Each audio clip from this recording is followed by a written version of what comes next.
welcome to the Fox 74 show here in Saint-Jean-d'Angely in France. Oh my goodness, I am joined by the one, the only, Jeff Emig. Jeff, we are the 7th round of the Motocross Grand Prix. We are here in France bringing live behind-the-scenes information to you guys on Facebook and here in the paddock. How are you doing, Jeff? Well, I'm great. Once my flight finally got here, I had a little bit of delay, but got some good sleep last night, and this is my first opportunity to come here to this facility at Saint-Jean-d'Angely. It's been a few weeks now since we've done the 74 show back in the UK, so it's great to be here in Europe again. We've got an outstanding lineup and a really fun show, and then, of course, lots of great racing here this weekend. Yeah, you mentioned we were at Matterley Basin earlier on in the year. We're here at Saint-Jean-d'Angely. We'll be coming to you live on Facebook and in the paddock in Tuschenthal in Germany, and of course back for the one, the only Motocross of Nations in Assen. We've got some really good things up our sleeve, which we will tell you about, I'm sure, at some point. But Jeff, the weather yesterday, while you were flying in, we had absolute downpour of rain, and then the sun came out and it was beautiful. But right now, temperature's pretty good. What are you thinking? Well, it looks like the weather's going to be great for the weekend, and not just for the people in the paddock that work and everything, but the riders especially. They're the ones that have to get out on these machines and race the track. And, of course, that race in Mantova was just incredibly wet and muddy. Mudfest. I mean, just absolutely horrible. And it looks like that the athletes are going to have just a perfect weekend of weather. So it'll be interesting to see how that allows these guys to ride and what the competition does with that. And also for us, with our whole studio setup here, we're right here in the pits, right in the paddock here at this facility, and there's going to be tons of fans here all weekend. So should be a pretty good energy. We've got fans already joining us around this, like you said, good setup. Rain or shine, we're going to be here, so we're going to be dry, which is absolutely fine. But Jeff, we are live on Facebook. There is a link that you can enter to win. Tell us more about the competition. Did we ever figure out if it was down there? I think it's down. Okay, on the bottom. So anyway, if you noticed right here behind me, this is a set of this limited edition Fox Racing Zebra kit. Goes way back to a design back in 1990. A few of the Fox athletes wore it, but it really was iconic for the rider Damon Bradshaw, the legend, wearing it. And so Fox Racing has brought back the zebra design. And Zebra, not zebra. Zebra. Zebra. Yeah, Zebra. there it is right there. You can see it. So this Flex Air jersey, the blue jersey, and the Flex Air pants, we actually have the pant and jersey from Tim Geiser. It's not the muddy one that he wore in Mantova. You might not want that. But actual Tim Geiser pant and jersey that you can win if you click the link here that's on your on the page here on Facebook. Enter to win that. So check that out. Pretty cool. And I believe that it's autographed by Tim too. Now we're going to delve a lot more into some serious bench racing and about what's happened in the GP so far and what's to come. And today we're coming in and out live throughout the day with you. We've got some great guests. We have Matthias Brunner from Moto Verte. He has obviously got a journalism, everything, information going on. So we're going to really delve in with him. Eric Sorby is going to join us at the end of the show today to really wrap up what went on. But we have a guest that I think people may have heard of. Do you think? I believe so, yes. Yes, the legendary Sebastien Tortelli. He's here. Bring him where's on. He at? Come on up. Sebastien Tortelli, come join us. It's been a long time. Good to see you. Oh, French. Oh, yeah. Ah oui, parce que je suis en France. Oh. That's a French way to say hi. Dude, what's going on? You look great. Life's treating you well. Yeah, no, everything's been really good. I moved from the US to Spain 3 years ago, so everything. That's what I hear. Yeah, no, it's good. Things have been good, and then going to the GPs and with few guys, so keeping busy, still in the sport, loving it, so that's the main Still thing. got a great head of hair. Gray is coming, but, like you. Well, my beard is getting there, do you have any gray in your face yet? Yeah, like... Silver fox See, beard. everybody thinks I color my hair, but this is OEM. And he's saying that very loudly. Jeff Emig does not dye his hair, guys. I do not. I do not. And the family's well? The kids are how old now? Yeah. No. My kids are 16 for my boy, and then my daughter is 14. So, Wow. you know, they are going too fast. That's when you realize you're getting older. You know, when you see your kids growing, that's, man. I So still at feel 16, young, they're though. not driving yet, no? No, not in Europe. In Europe, No. it's 18? 18. Gotcha. You have to be 18. So. You're talking about age, though, and you said retro kit from the 90s. And the 90s, I mean, I was around then. Yeah, so that's us. That's that's us. Well, like he was latter older. 90s. Yeah. I remember. So you won your 125... 96? 96, oh. Yeah, 96. I was like 16. Wow. Yeah, very young. Very, very young age, but, you know, got beat by Kenny anyway on that one. So. Yeah. And then what year did you hang up the boots? 2006. Actually, that was when I retired from racing, and then that was in Portugal where they had the race last weekend. Actually, in the GP, you know. I still 13 went out years there. ago. Yeah. It's 2006 seems like Yesterday. a few years ago. Tell me about it. I feel like Hey, my last race was November 30th, 1999, my last pro race. Yeah, 99 even. It's like, It's really showing the grey beard saying that, isn't he? I mean, we're all getting there, but you know. let's start off. I mean, you mentioned you moved back to Spain. I mean, let's start off with the differences of being in America for so many years, then moving back to Spain. How's it changed your life? How's it changed everything around you? I mean, we decided to move to Spain because we wanted a full change. We were for 20 years in California. I mean, back and forth with Florida, so that was, you know, our lifestyle was there. And then we decided we wanted to open our kids to also the European culture. So that was just the right age for them. You know, they were switching school, so it was the right time. And then, you know, it was still a little bit earlier than the teenage years, who are very important for kids, and that's when they get their good friends and everything. So that was important to do that. And then we went to switch. So we actually decided to make a real switch. We went into an apartment right downtown. And how different is it? Because I know the culture is so different, and I've done both. I've lived in America, and I'm back here now. The culture is so different, and for a family lifestyle for you, is it kind of where now you feel this is home and you're going to stay? No, I mean, we've been, you know, with the sport, you travel all your life, and I traveled all my life, you know, since I'm 15. So, you know, culture is, I'm pretty international, so I could be moving to another place or another country. It doesn't really, you know, affect the way I live. And when you go to the races and to the GPs, you're gone also quite a bit. So altogether, you know, we like it. You know, we moved to Barcelona because it's a pretty international city, and the weather is good, so remind us a little bit of California. You know, we need to get the sun, so that was important. And no, you know, it's for living back in Europe. You know, I moved when I was 17, 18. I moved to the US, so my roots were still there. So you get used to it. A little bit of shock at first, but after you get going. so you have two kids of your own, but as I understand now, a lot of your focus as far as work and with the Grand Prix racing is training younger riders again. And you've been doing that from back in the U.S., but now what are you doing here in Europe? Yeah, no, I train actually a few guys, you know, from one young guy from Israel, which is new to the sport also. The country is coming up on the sport, Soubeyras, which is here this weekend on the EMX 125. And then I have a girl that I train who does the World Championship from Switzerland, Virginie Germain. And then a little guy also who does Supercross. I mean, it's not little anymore, but I took the experience from the Supercross from the US. And then Karl Ostermann, which is a German rider, riding Fox. And we work together since he's on 85.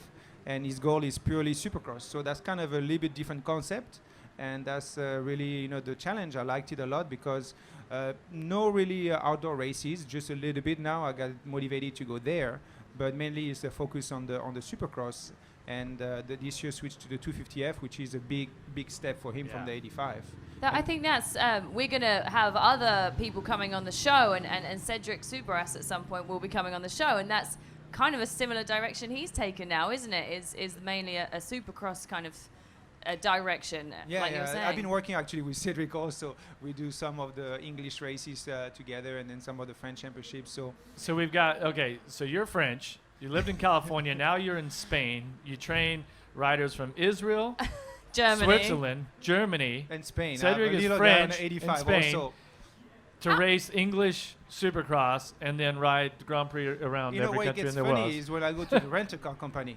I show up with a French passport, American driver license, living in Spain. The guys are looking at me. I'm like, if you try to do worse, it's not possible. Yeah, right. How many That's right. languages do you speak? No, I'm still, French and English is where I'm comfortable. Yeah. And then living in Barcelona, they don't speak really the Spanish, Catalan. Yeah. So it's a little bit, a mix between French and and Spanish, Castilian, they call it. So it's still a little bit tough on that side, but I still get the everyday going pretty fine. We, I mean, you guys, you've got history. I could probably leave here and let you guys talk for hours, but, today, being here, what's your biggest memories between both of you of racing?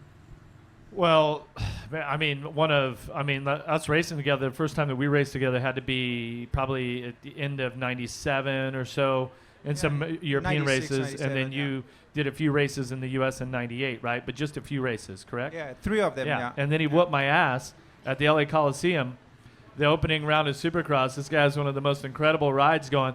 I'm leading the race thinking, okay, I've got this. And then he comes by me with like 2 laps to go and wins the race. It was So truly at one. that I mean, I didn't point- like it at the time, but I do have to give him props. That was just an incredible ride. So. That I see. And Okay, then- so you could take yourself back Yeah. to that moment at the Coliseum. You're leading. Yeah, no. We don't have to go all the way back, Georgia. We just mentioned it. We don't have to dive in, but it would be nice to have his perspective. Well, on that's that, what I was so. going to say. Yeah. I mean, you've come in for that For one sure. race. My first one was when we raced the week before Paris. Yep. The Paris Yeah, race. we had a That was pretty like- good. So there was the GFI Invitational at Paris Claude Raceway, Baker, and I so was there. paid what $5,000 to win Yeah. or something. And we got into it that day, and I was really unhappy, and we had words, and we were both riding factory Kawasaki. Yep, It yep. was obviously European, but we're riding on the same rig, and it was. That's the thing at that age. And How old when, were you guys then? Well, I was older, so I would have been 27. Yeah, and I was like 17. 17, just right? a young punk coming around, So, And yeah, that's- you were the punk. Who's this Yeah, dude? but yeah. I mean that's the interesting thing nowadays that we're obviously grown up and past that. But here the Not friction comes obviously. because, well, we're older. I'm not that grown up, but when you've got these young men that are out there trying, we're both fighting for the same thing, right? And I mean, I just seen Stephen Everts when I was walking in and made a note. Hey, how's it going? Like I'm pretty good friends with him now. There was a time where that wasn't such a good relationship. Yeah, no, I mean, no, Mike it's- LaRocco, myself, No, Yeah, but that's where I look at it because one of my guys, Soubeyras, rides off-road, and then in the enduro they are very close to each other because they don't race each other. But when Yeah. we go to motocross, when you sit behind the gate and you're 40 guys, I mean, you want to beat anybody on the first corner. Each And man for that's- himself. Yeah, exactly. So you really have a fighting spirit which is way higher. So what like going back to that race when you came in, were you nervous? Did you mentally know where you were going to be, or was it kind of all a surprise to you? No, that was not the kind of rider I was actually. I was more. I never got really nervous to a race because, I was not confident, but I was like, it's gonna what need to happen will happen, and then I had no real set goals. I'm gonna go out there and race as hard as I can. So when I came to that GFI race, I was expecting nothing. Yeah. And then I came up with Jeff, which, I understand it was a little bit, harsh because he's coming out of 2 championships, I think. Yeah, He was the crown champion, so, the guy on top of the season. Yeah. And here's a warm-up race, and then you have that young guy that is from Europe that you don't even know from. The punk. The punk, exactly. And he came out there, and then I was racing. I mean, sure, I was racing. I was giving everything I got every time. And, it happens that, we got into fights, and I was not as comfortable, obviously, as he was, jumping and everything. So I was a little bit more rough on the edges. But that's what you get with youth. And Yeah. that the youth got a little bit over it. But I got lucky because that race, I won it for only one reason, is God decided to make a break halfway to the race to get everybody back together. And I was out of breath. yeah. So, well, like I said, I think it was $5,000 or $10,000 to Yeah, win. it was, Which was yeah. a nice little payday at the time, and a warm-up race. And they would take, let's say that it was a 20-lap main event, and it was an outdoor Supercross, just people everywhere. And so, okay, you'd ride 10 laps, and then everybody would stop, and then you would line up in the order that you are. So, I don't remember that specifically, but I mean, basically what you're saying is I might have had like a 5-second lead or something, or a 10-second lead. Something. And then when Back you stopped, together. there was no more lead. No, it's just right there. But that was the Okay, the now idea I'm of it. pissed. now I'm pissed. No. The gloves You are know, coming out. I think the best thing was on the last lap, one guy dropped his pants over the big tabletop, the 90-footer. It was so pissed at me. It was one of your fans that for track, sure. that jump though was so rad, huh? Yeah. Just super But fun it was memories. like, the guy, it just white ass, it just like dropped his pants just before the landing. I'm like, okay, I got that one. Well, I love this, taking it yeah, back. those were good times. We are going to have Sebastien back on later in the show. So on Facebook, make sure you ask some questions. Click the link below into the competition, but also make sure you ask some questions that we can ask Sebastien later on in the show. Now, talking about we're talking about back then, bringing yourself to 2019, what's your opinion on how motocross has changed in just, the 10, 15 years? It's 20 now. 20. Sorry. Kind of. No. 10, 15, 20, No, but 25. I think for me, on my opinion, you really see the difference where the outdoors became, the FM MXGP is the outdoor series, and then the Supercross, which is, a US 100%. And there's the gap between the two is way bigger than what you used to. Yeah. And before you could have, US riders who were riding a little bit, more outdoors than these days. And now the focus is so high in Supercross, so the preparation for outdoors is not as good. Yeah. So that's why I think the European guys took a little bit over the last few years on the outdoor series. So you have two professional sets. You have the Supercross in the US and you have the motocross in Europe. So And that's I mean, the evolution. was it 19 or 20 round series? I mean, it's Well, huge. You yeah. need the preparation, and the traveling has grown so much in the past few years. Going to whether it be China, Thailand, Brazil, everywhere. I mean, 19 rounds and traveling that much, you can't really afford to do both, can you? Yeah, but it's the focus. It's like Yeah. Sebastien mentioned, the focus is whether it's Tim or Tony or Jeffrey, every other rider on the gate, they focus on motocross 12 months out of the year. Yeah, And there's a pretty good variety of surfaces that the athletes race on here too. If you think about it, in the U.S., the Pro Motocross Championship, which just started last week, a lot of the tracks, like you got hard pack and you got sand, a lot of the tracks are kind of right in the middle. A lot of them are kind of built the same. And I mean, Southwick is the only sand track. It's not really And sand. it's not like going to Lommel or someplace. Yeah. Or like right? this year, Assen, which is going to be super Oh, yeah. deep sand. Yeah. That's like a disaster Aston for is the going US. to, yeah. And so American riders, they focus on Supercross 8 months out of the year, which is way different than riding Assen or Lommel or someplace.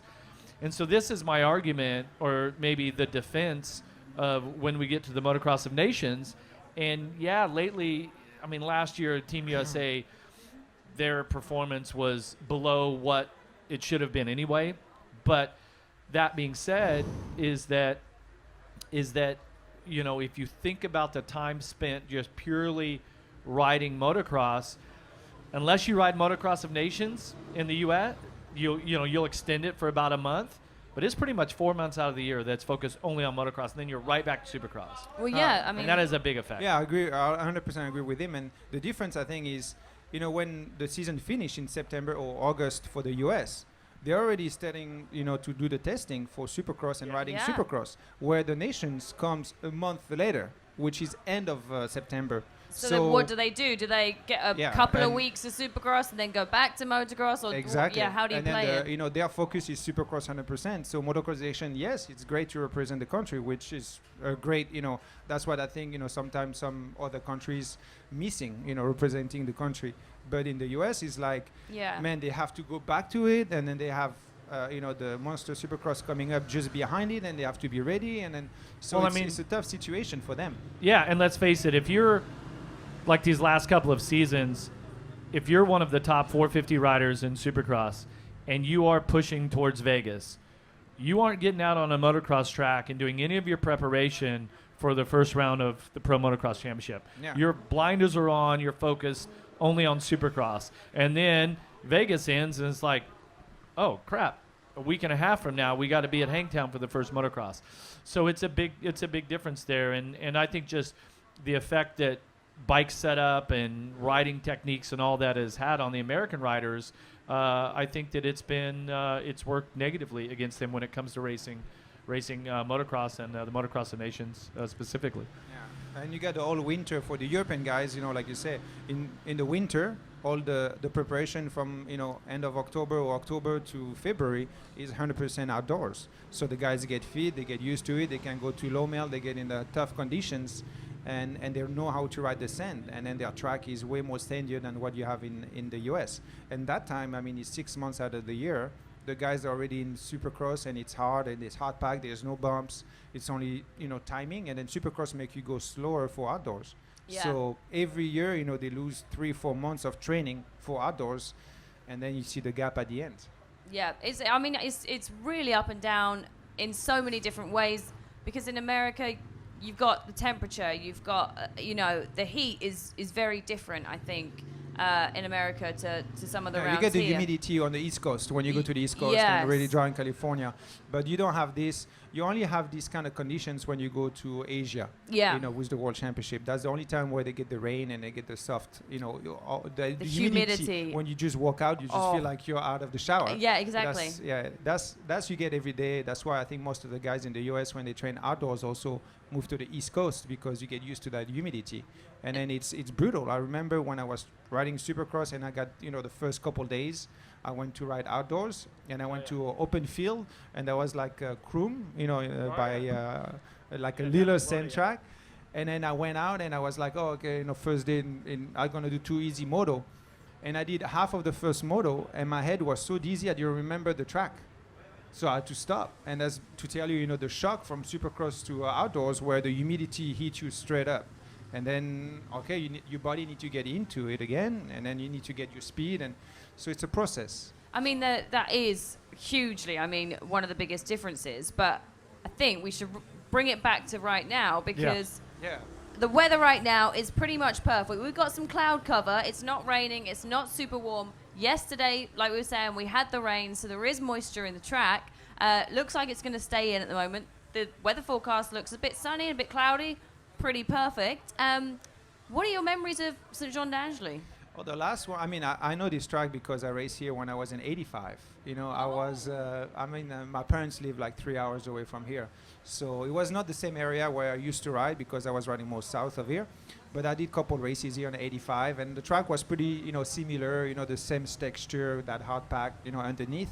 So that's where I started here, and then my last big memory was 2000, when we have the Nations here. I had a big battle with Ricky out here, RC. We fight it pretty hard on that one. So, but it's for me, that's one of the 2 best tracks you have in France as far as popularity and then crowd. Tomorrow I won't be surprised if you get between 10,000-20,000 people coming over to watch this race. And the weather is perfect. They were able to do it right. They were expecting the rain, so they pack up the track so the water could run away. And today they start opening up and start watering. So I think we're going to have prime condition for the weekend. And this track design hasn't really changed at all, even from the last time that you rode it, right? A little bit. They got a little bit, they changed 3 or 4 times, but the bigger uphill and downhill, there's so much you can do with it. So, it's the same texture. You still have that big drop down where last year or past year, they made it like a step down. Yeah. And now you have just a flat, and then you just hit it blind, and then you just launch down. Yeah, and the crowd here, what's it like to be at a track like this? It's much like Ernée, where the crowd's kind of right there, very, very close to you, and being from France, riding Motocross of Nation, what was that like? It's an amazing feeling, here. For me, it's one of the best feeling with crowds, because I was racing in the US and I got to come back to do the Nations, and then the French crowd is very, they speak out, so you can hear the cheering and everything. So that's amazing. But the feeling is like, you have goosebumps, and then each time you go down the straight, and especially the speaker here with an announcer, he's very good with pushing up the crowd up. So like, the Francois.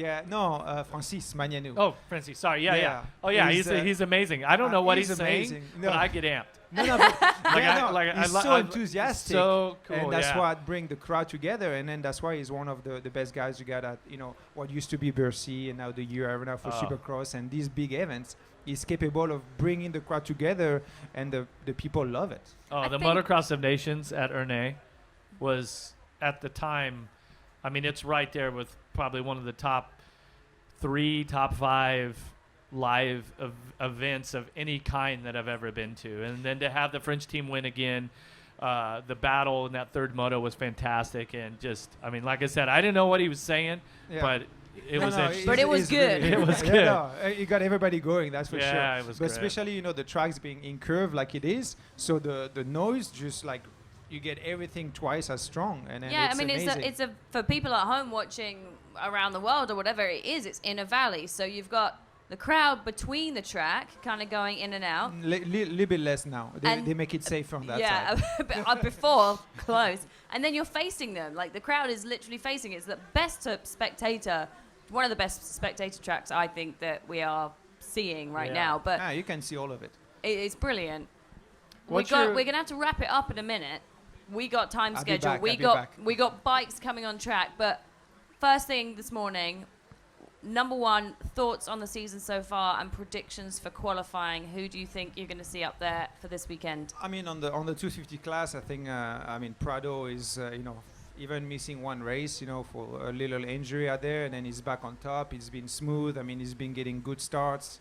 I mean, he got the whole setup, dialed, and then he's on his cruise control and he controls his championship. So right now you see him there. I mean, he's capable of letting the wind goes on qualifier, because he knows he doesn't need it, and just to observe and make it good. And you got the same thing going on to the 450. You got an experienced guy. Team will be experienced too, but you got Caoli, which is way more experienced. Yeah. And it's you can see that the Caoli and Prado are working together, because they have, Caoli has been giving Prado some of his experience and learning experience from the race. And so that's where it is. Now team has the same speed at the Caoli, so the start is the keys, and then I think after that it becomes more a strategy battle. It's not a racing; it's really about strategy. And I think last weekend in Portugal we saw that team understood what he need to do to be able to win, because it's not about the speed; it's about the strategy that he has to win it. And I think so far. Caoli had a little bit better plan, and then I think now after last weekend, team is realizing he need to have a serious plan also to be on Caoli, not just try to win it. You have to plan it. You have to play the game, and strategy is huge. On that note, we're going to have to start wrapping this up, because we've got riders going to start going on tracks. But you make sure you stay tuned with us live on Facebook, on the Fox Racing Facebook page. Click to enter the competition to win the amazing, beautiful zebra. How do you say it? Zebra or zebra? Zebra, I would say. See, that's American. In zebra. French, c'est zebra. Zebra. I'm going to say zebra. Zebra kit, make sure you enter to win that as well. Jeff, any last words while we're finishing off the first segment? 2 more shows. Yeah, today. Sebastian's going to join us for the second one. And then we'll have 3 shows on race day Sunday. So make sure you stay tuned. We've got more guests, and it should be fun. And make sure you watch live on MXGP, because you can see the qualifying races and what is going on. So, guys, for the minute, we'll catch you later.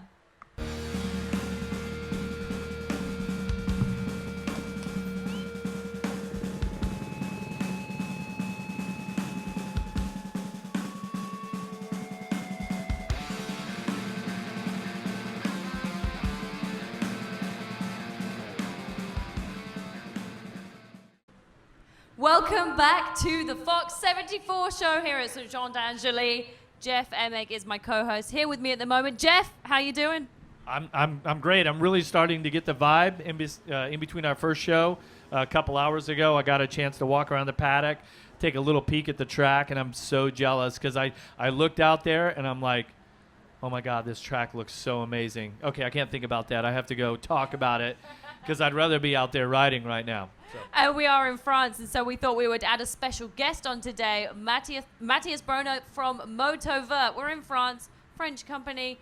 How are you doing this morning? Yeah, thank you. Bonjour. Bonjour, ça va? Ça va, merci. Oui. Good morning. Yeah, thank you for this invitation. Yeah, we are in France, in Saint-Jean-d'Angély. I think great GPs this weekend, and yeah, we hope some good race. Yeah. We were talking earlier to Sebastien Tortelli, who will be joining us shortly as well, about the fact that this is such an epic track. I mean, the history from the track, the years of racing that have been here from Motocross of Nations, Grand Prix. I mean, there's been so much going on here. What's your biggest memory of Saint-Jean-d'Angély, or the best memory you have?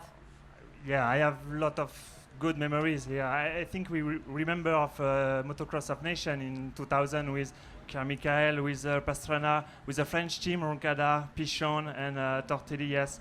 We have also the Motocross of Nations. I have good memories, not so good, but of Motocross of Nations in 2011, when French team in the last race could be win the race, and Christophe Pourcel had a mechanic problem, Yes, and yes. also Dungey with Vilopoto.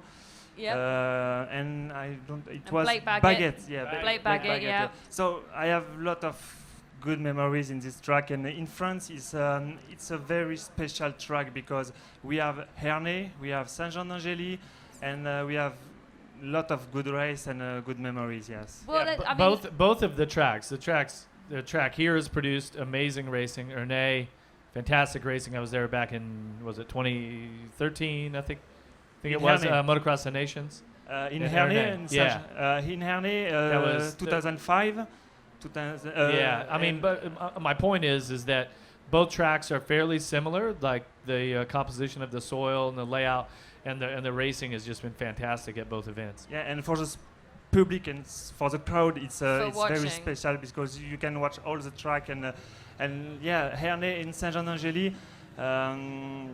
It's a little bit similar, but yeah, you have different story in this track and in Hernay. But well, let's talk about your knowledge of motocross. So, if you tell everybody at home that's watching live on Facebook, what is it that you do with Moto Verte? What's your your job, and how did you become involved? I am journalist, photographer and journalist for Moto Verte. It's a main magazine in France of dirt. It's a dirt magazine, the main magazine. And I work also for MX magazine. It's only motocross magazine. So it's a big magazine since 1974. And we also organize the Supercross of Paris. And yeah, I enjoy my job. It's nice. Did you come from a background that was to do with motocross, and then kind of fall into the job through that? Yeah, I made some motocross race before, and I was passionate of motocross, and I want to work on motocross industry. So, two choice: you are professional rider like you, but I was not a professional. didn't happen. I was not so good. that didn't work out like you planned. So So I say, okay, I want to be journalist, and I want to make pictures, so make interview with a great rider, and yeah, that's cool. well, let's take this opportunity to just take a slight break and bring up one of the most legendary French motocross champions. He's going to join us again, Sebastien. He didn't get to notice that it was 11 o'clock. He He's back is. again. Woo, woo, woo. All right, grab your seat. Good to have you here. Thank you. Yeah, I mean, you disappeared. You were busy. What were you up to the last, couple No, of I was hours? watching the 125 that they're going on, so I need to see the track and talk with my guy after the race. Yeah, how did that go? It could have been better. A couple tenths off, so not for this weekend. Hopefully next weekend. So you got some work to do. There's always place for work. Exactly. So we're here with Matthias, right? So do you remember the first Moto Verte magazine from when you were a little boy, like, right? Because there were no websites, Social media. television, social media. It was all about that magazine, right? I'm not a good example for that because No? no, very bad actually. I'm sorry. Because I love the sport, I love racing, but I was not a big part of the history. Like even one of the first time I'm like I got introduced Roger de Coster. I didn't know who he was, so I was like. Really? My background was not into it. My family is not for motocross. I came in somewhere by luck. Yeah, So how? Tell us. Now I want to know this story. My dad decided to buy a bike for riding on the farm, Uh-huh. and he blew up. And then I was going with him on the dealership, and then they had a little bike, and I got it for Christmas.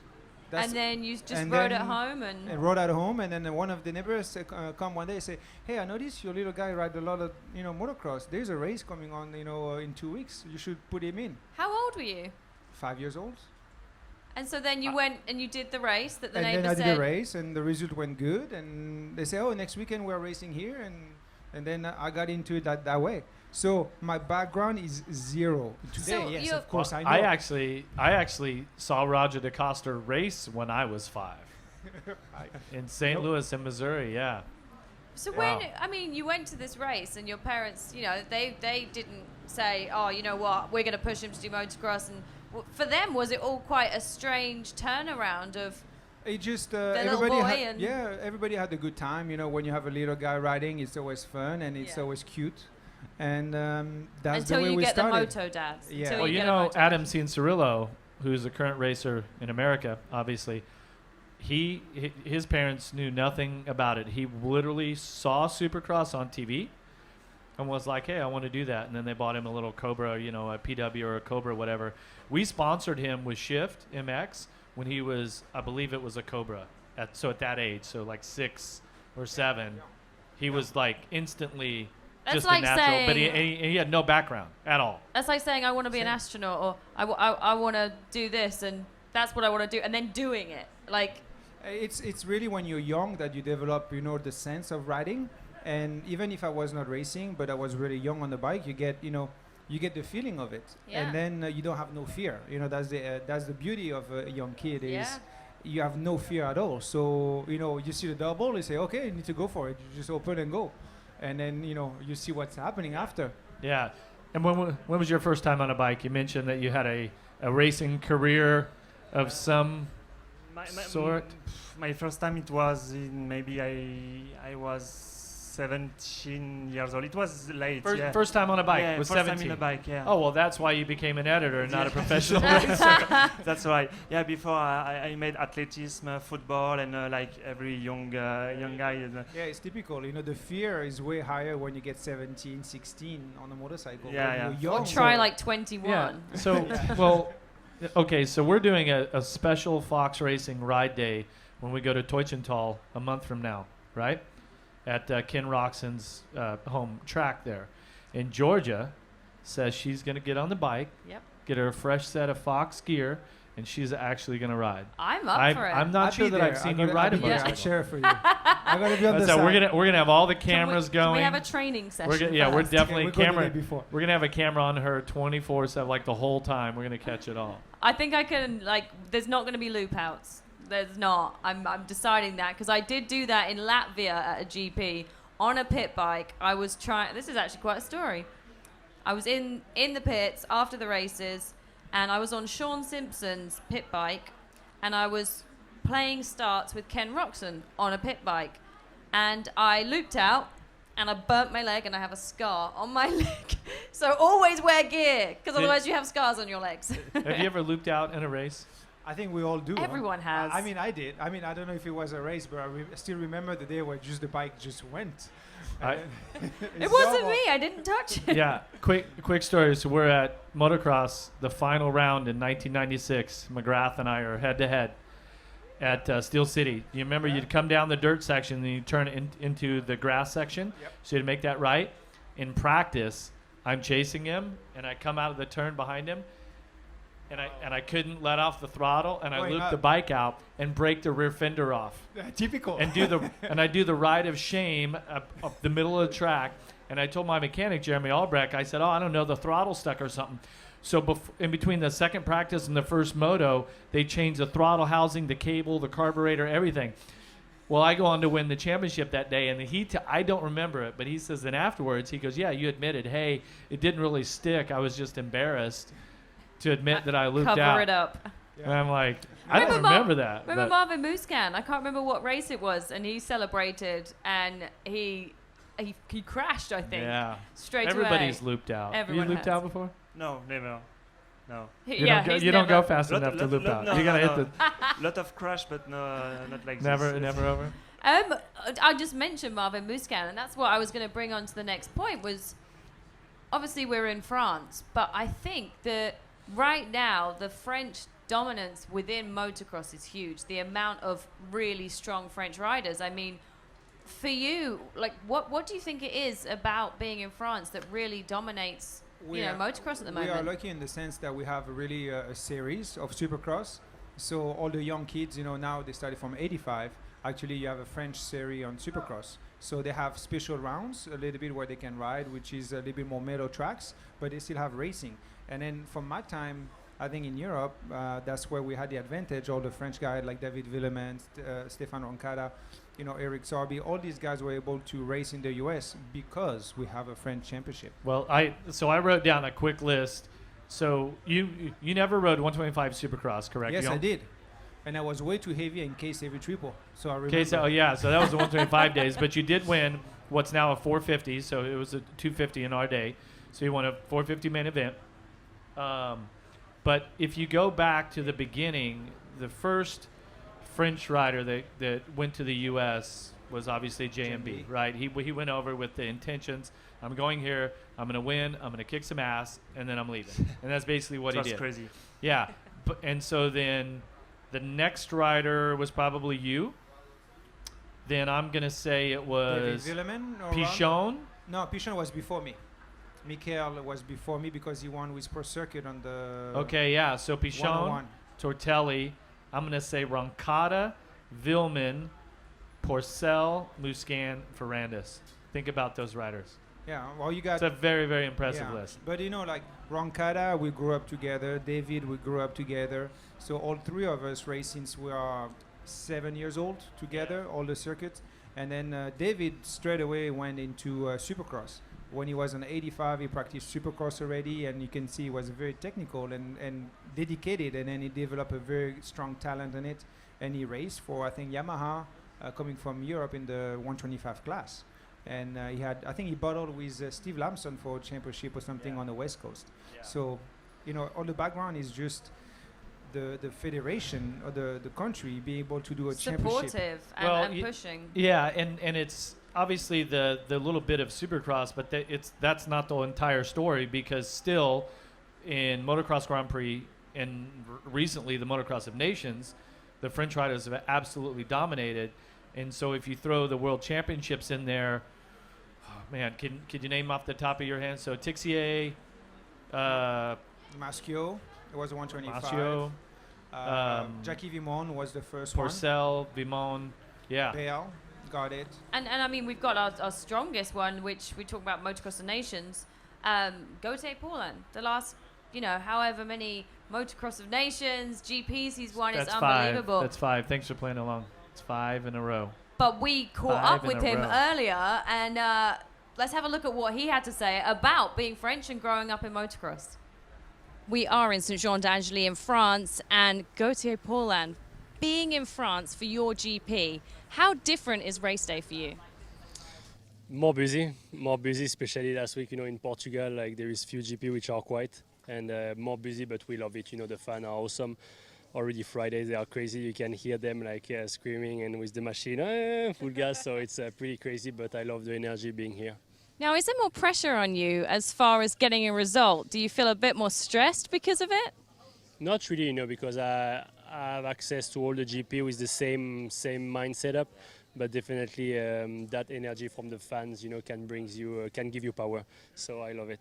We were talking earlier about the fact that there are so many good French riders. What is it that France is doing to make so many top motocross racers? Oh, honestly, I don't know, for sure. Like when you have people around you that rides fast, you always want to beat them, pretty much like it has been in many countries. But no, France, we were the king of hardpack in the past, but now more and more you can see you are in Lommel and you see French people working hard. So I think it's the energy, having the French championship and growing up all together that gives a big tank of fast rider. But yeah, I don't know, but for sure we are proud to have some good MX and SX rider like in the US, in France, in MXGP. It's cool.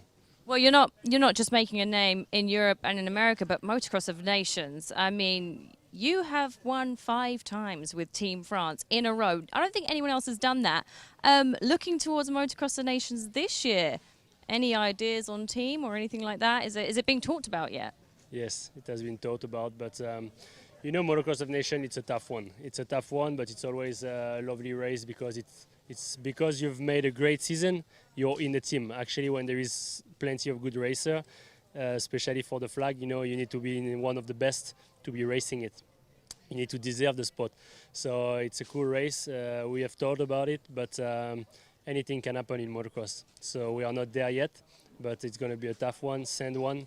In Assen, we know it's a tough GP end of the year. The weather can be anything.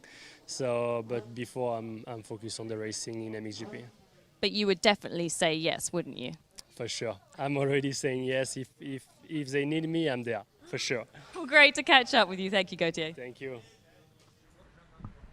Well, Yeah. well, what do you think? I mean, woohoo! Yeah, I mean, Gauthier has just been such an incredible leader for the French Motocross of Nations team. It's just outstanding. And Sebastien reminded us of there was still more French world motocross champions. Frederic Bollet, of course. I can't believe I mean, we used to hang out together. It completely went over my head. And then, of course, the latest was Romain Febvre.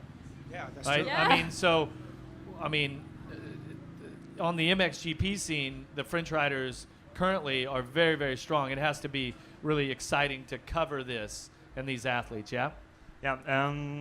Yeah, Romain is, I think, one of the best French rider in MXGP, and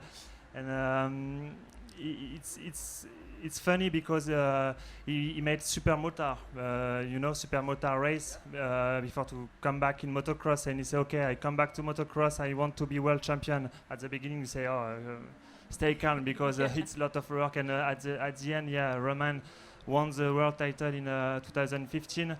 And he had a lot of injury and since many years, but we hope he will be able to win some race. And his last win GP was in France here, again with Team Geyser, and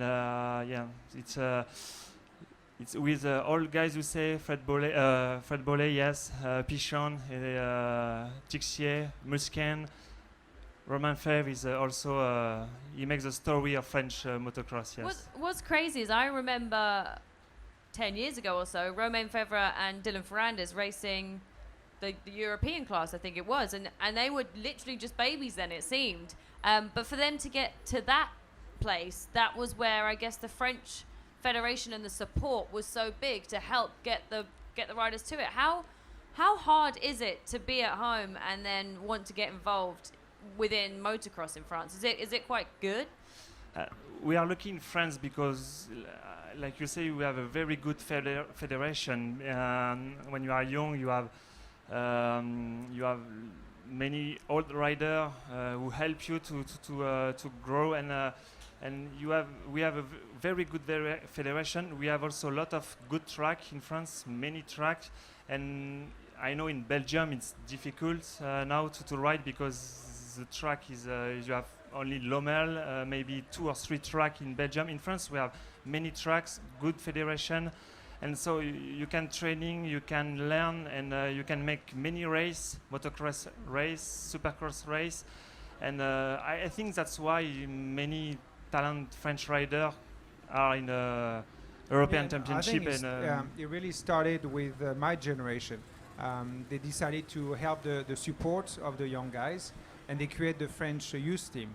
But on the way before, what they did is they split France in 4 places or 5 places, 5 for the areas, and each area has like a designated trainer from the federation, which support the local riders. Yeah. And then like this, they get supported by the local trainer, and then when they get to a certain level, they get referred to a higher level. So the entry is very good because on top of that, they did a system that has been in place for many, many years. If you are a trainer, you need to be certified trainer. So you need to go to a curriculum, and then you need to have a way of riding, and then the psychology of a rider, a young kid. So for safety, they put that in place already, 20 years ago. Yeah. So all these put together, they're trying to emphasize the sport for youth. Yeah. All right. So give me the name, each of you. And they may be the same. Give me a name of 3 young French riders that I will have not heard of that are going to be on the radar. Oh, I like soon. that. Like That's who's huh? Go ahead, if you want. Um, I mean, that would be the 125 class. Yeah, I think 125. I think Brian Moreau. We can say Brian Moreau. We can say Tom Guillon also in 125 class, and I would say very young rider like. It's not easy, but. What about you? I would say Florent Millot, which is a 125 class rider, which is pretty young, still 15. On the 85, you have the young kid from Réunion Island. Progonier. Yeah, Progonier, which is a very talented rider, kind of a little bit tall, but very good technique. So you got these 2 young guys. And then after, as a young guy, I think Guillon, which is the 125 rider, switch it to 250 next year. Which is a very good French rider also to come in. I like that. You've heard it here first, basically. We're going to see if these guys prove it right. Let's talk about it in maybe like 5 years' time and see or 3 years' time and see where it is then. Moving on to, we talked about the fact that Motocross of Nations was here. But Motocross of Nations this year in Assen, they're going to start talking, like we spoke with Gauthier about the team. What would be your predictions on who would be on the team? Because I know that there's always controversy, isn't there, about it. But personally, what's your pick? Yeah, in France we are lucky because we have many top riders, good riders. So it's easy, but it's not easy to make the team. And I think for this year it will be a sand track, a difficult sand track. And for sure in MX2 class. We have maybe Tom Vial, I think, for the MX2 class. Maybe Tom Vial, maybe really Dylan good. Ferrandis also. But Tom Vial has a little bit of advantage since he moved to Belgium. So he spent all winter. He's a good starter, so that gave him a good advantage. And he's European based. And then the sand of Assen is really like beach sand, so it's really deep. So I think on the team this year we'll see more the European French riders than the US guys. Who are the other 2 guys you'd put on the team? Well, you got Gauthier, which is there, and then he's been riding really good for the nations every time. And you got Fevre, who's coming back. So here's the 2 guys. That's your pick. Yes. I think the European guys should be the one out there, and that makes sense also for bikes and then all the support of the teams. I think and there's always been that the decision or the controversy almost with picking AMA riders and then the FIM riders, and we know that with the French team in the past years that there's been some issues with that. But you rode on both sides of the pond. Yeah, I did, and I did the Motocross Nation when I was in a European rider and then the US rider. And you have also a cost of making a US rider also bring some extra cost, especially when you're in Europe with the material and they have to ship it like overseas GP. So that's an extra cost that is of course added to the team. But I think it's the scene has changed, since I was in the US, where the tracks were the riders were a little bit closer. And today you have really, really in Europe specific sand rider. I'm sure it's going to be a difficult time for the US team at Assen, because if they thought Lommel was a hard track, well, Assen is way worse. Well, they don't know. Even a year ago at Redbud, where the Ritchie family, who owns that track and prepares it, they brought in a lot of sand. That was the surface of the track was much different than what it would have been back in the 90s, right?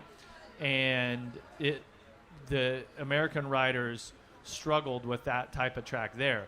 Assen, I've been there before. This is like nothing else when they bring the sand into the road course and they build massive wave sections. It's pretty fast in spots, and that sand, like you said, is really, really a different surface. You gotta know. You gotta know that if you don't spend hours and hours of practice in that kind of sand, even you can be the greatest rider of all time, you're gonna find a hell of a day. It's gonna be tough. Well, either way, I mean, France are going to be choosing their 3 strongest guys, but The other night, we went out and find out what the fans think and who they think is going to be on the French team. Take a look.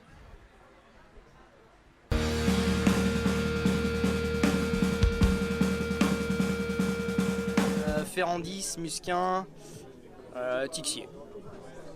Très bien. On part là-dessus. Paulin, Musquin, Ferrandis.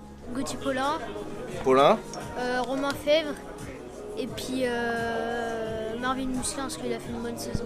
Musquin, Ferrandis et puis Paulin. Fèvre, Paulin et Ferrandis. C'est compliqué.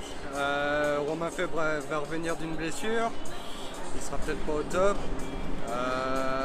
Musquin, il est bien, mais je trouve mentalement, il est bas mentalement, mais bien physiquement. Pour moi, je pense que ça va être Ferrandis, Paulin et Fèvre, peut-être cette année. Après, on verra bien, hein, c'est la PD qui va décider de tout ça. Hein. Moi, je verrais Ferrandis sûr, parce qu'il a gagné aux US. Après, Musquin, il n'est pas au top comme il a été l'an dernier, mais bon, Musquin quand même. Puis après, Romain Fèvre, s'il revient bien, après sa blessure. Paulin qui fait partie chaque année, à chaque nation de la sélection. Je pense qu'à mon avis, Paulin devrait être reconduit. Voilà. Paulin, deux autres. Paulin. Deux autres, Ferrandis. Et puis troisième pilote, Fèvre. Hein. Fèvre, Paulin, Ferrandis. Musquin, Ferrandis, Romain Fèvre. Ce serait plutôt Gauthier Paulin, Romain Fèvre et Ferrandis. Ooh. There seem to be some common themes there. They have Ferrandis, Fèvre, and Paulin. Well, That seem to be the most popular choices, yeah? But there's a name in there that obviously is being thrown out there, Marvin Musquin. Obviously, that's where I say controversy on things. I mean, what do you guys think? What's the issue there? Let's put it out there. I mean, Come on, you're the journalist. Hey, yeah. now's your time. This is why you're on the show right now. Yeah, it's not easy. It's not easy. What we can say, it's a federation will have the last word. I think we have to consider that the track will be very difficult for Dylan Ferrandis and Marvin Musquin. And so they're training all the year for Supercross and maybe 2 weeks for Motocross. So Musquin and Ferrandis, it will be very difficult for both guys. I think. Okay. So if not Musquin, then who do you put in? You're saying Vial? Yeah, either one I of you. think Vial is good. Okay, I think he's doing okay, a good season and strong. He has good starts. Okay, so then this becomes the question is, on any track, would you take Ferrandis or Musquin over Vial? On the hard pack, I will go on that route. But on the sand, no, I will stick with Vial. You still go with Vial? Yeah, On me the too. sand, for sure, Vial. Me too. Okay. Yeah. That will my idea, especially with the progress he made this year, and he's still going to progress a lot, and he's been on the right place. He's been a good starter. He has a good bike. I think that's a safe decision where you bring somebody like Ferrandis. You know, he has a great Supercross season and he's a great outdoor rider, but he doesn't have the experience or the riding time in the sand that is needed. But he does have the experience that comes with. I mean, think about the But not pressure, the the riding Motocross time. of Nations. Just real quick, I know we're running close on time, but like the pressure that comes for riding for the team is second to none, right? No, I mean it's for Vial, that'll be his first one, but his dad has been in Motocross the Nation many times, so he knows how to handle it. And no, I mean Vial has been. What about the first GP and the second GP where the pressure is there? I mean nobody's expecting it, and maybe was ruling him out, and there was a mistake from KTM to take him. And I think he showed everybody that was a good decision, and he put the work with Joel Smith this winter, you know, in the team. And he changed a lot. He's a really different rider than compared to people what they could have seen him in the European Championship. So no, I stick to the fact that I think he will be the best fit. well, we'll be Yeah. waiting. We'll be waiting to hear, won't we? Yeah, you say he take very good starts, and for MX2 guys in Motocross of Nation, the start is very important. And I think Tom Vial is a very good starter. And How about back in our day though, when we were on 125s against 500s? I It raced was so bad. I raced you on the 500 and me on the 125. Where was that? Oh yeah, at Therese. Yeah. And what was the outcome? Sebastien was the 125 World Motocross Champion, and Steve Lamson was the AMA 125 National Motocross Champion. And so I got the sense that there was this sort of battle. Like, let's see who, let's let these guys go at it. And I remember talking with Steve before the race, and I said, hey, if I get out front or whatever, and I was riding the 500, I said, big bike. If you guys are racing each other, I'm going to let you guys settle it. Like, I almost felt like I just need to get out of the way. Sure enough, I'm out there. It's all right. We're not TV. We're on you can Facebook. say so I'm out there, and I had a really good day riding the KX 500, and so I'm out front, and I'm looking behind me, and here comes these two kids on the 125s. They're just ringing these things out, and these guys are catching me, and I'm just like, all right. And I remember them coming by and kind of not wanting to sort of disrupt things, and then watching, you guys pulled away from me, but watching the race, right? Because the next 500 guy, I think I had a pretty good lead. So I'm watching these guys go at it. As I'm racing the Motocross of Nations, I'm watching these guys battle it out. And you guys finished wheel to wheel, right? Yeah, I just catch him on the last lap. But last lap. And so Steve won the race. He was second. Yeah, I crashed at the start. Yeah. So I came back from the crash on the start. Right, we're going to have to, we could talk all day about this, but we don't want to stop. Let's you don't have a choice, Jeff Emig. I have to. Let's bring it back to today. Racing today. We're qualifying racing, and then we've got racing tomorrow. If you put your money on who was going to win the 250 and the 450 class, 250 class, who would you put your money on winning? Qualifying race, you're talking? No, we'll go with tomorrow. Overall? We'll go with tomorrow, yeah. Overall tomorrow, 250.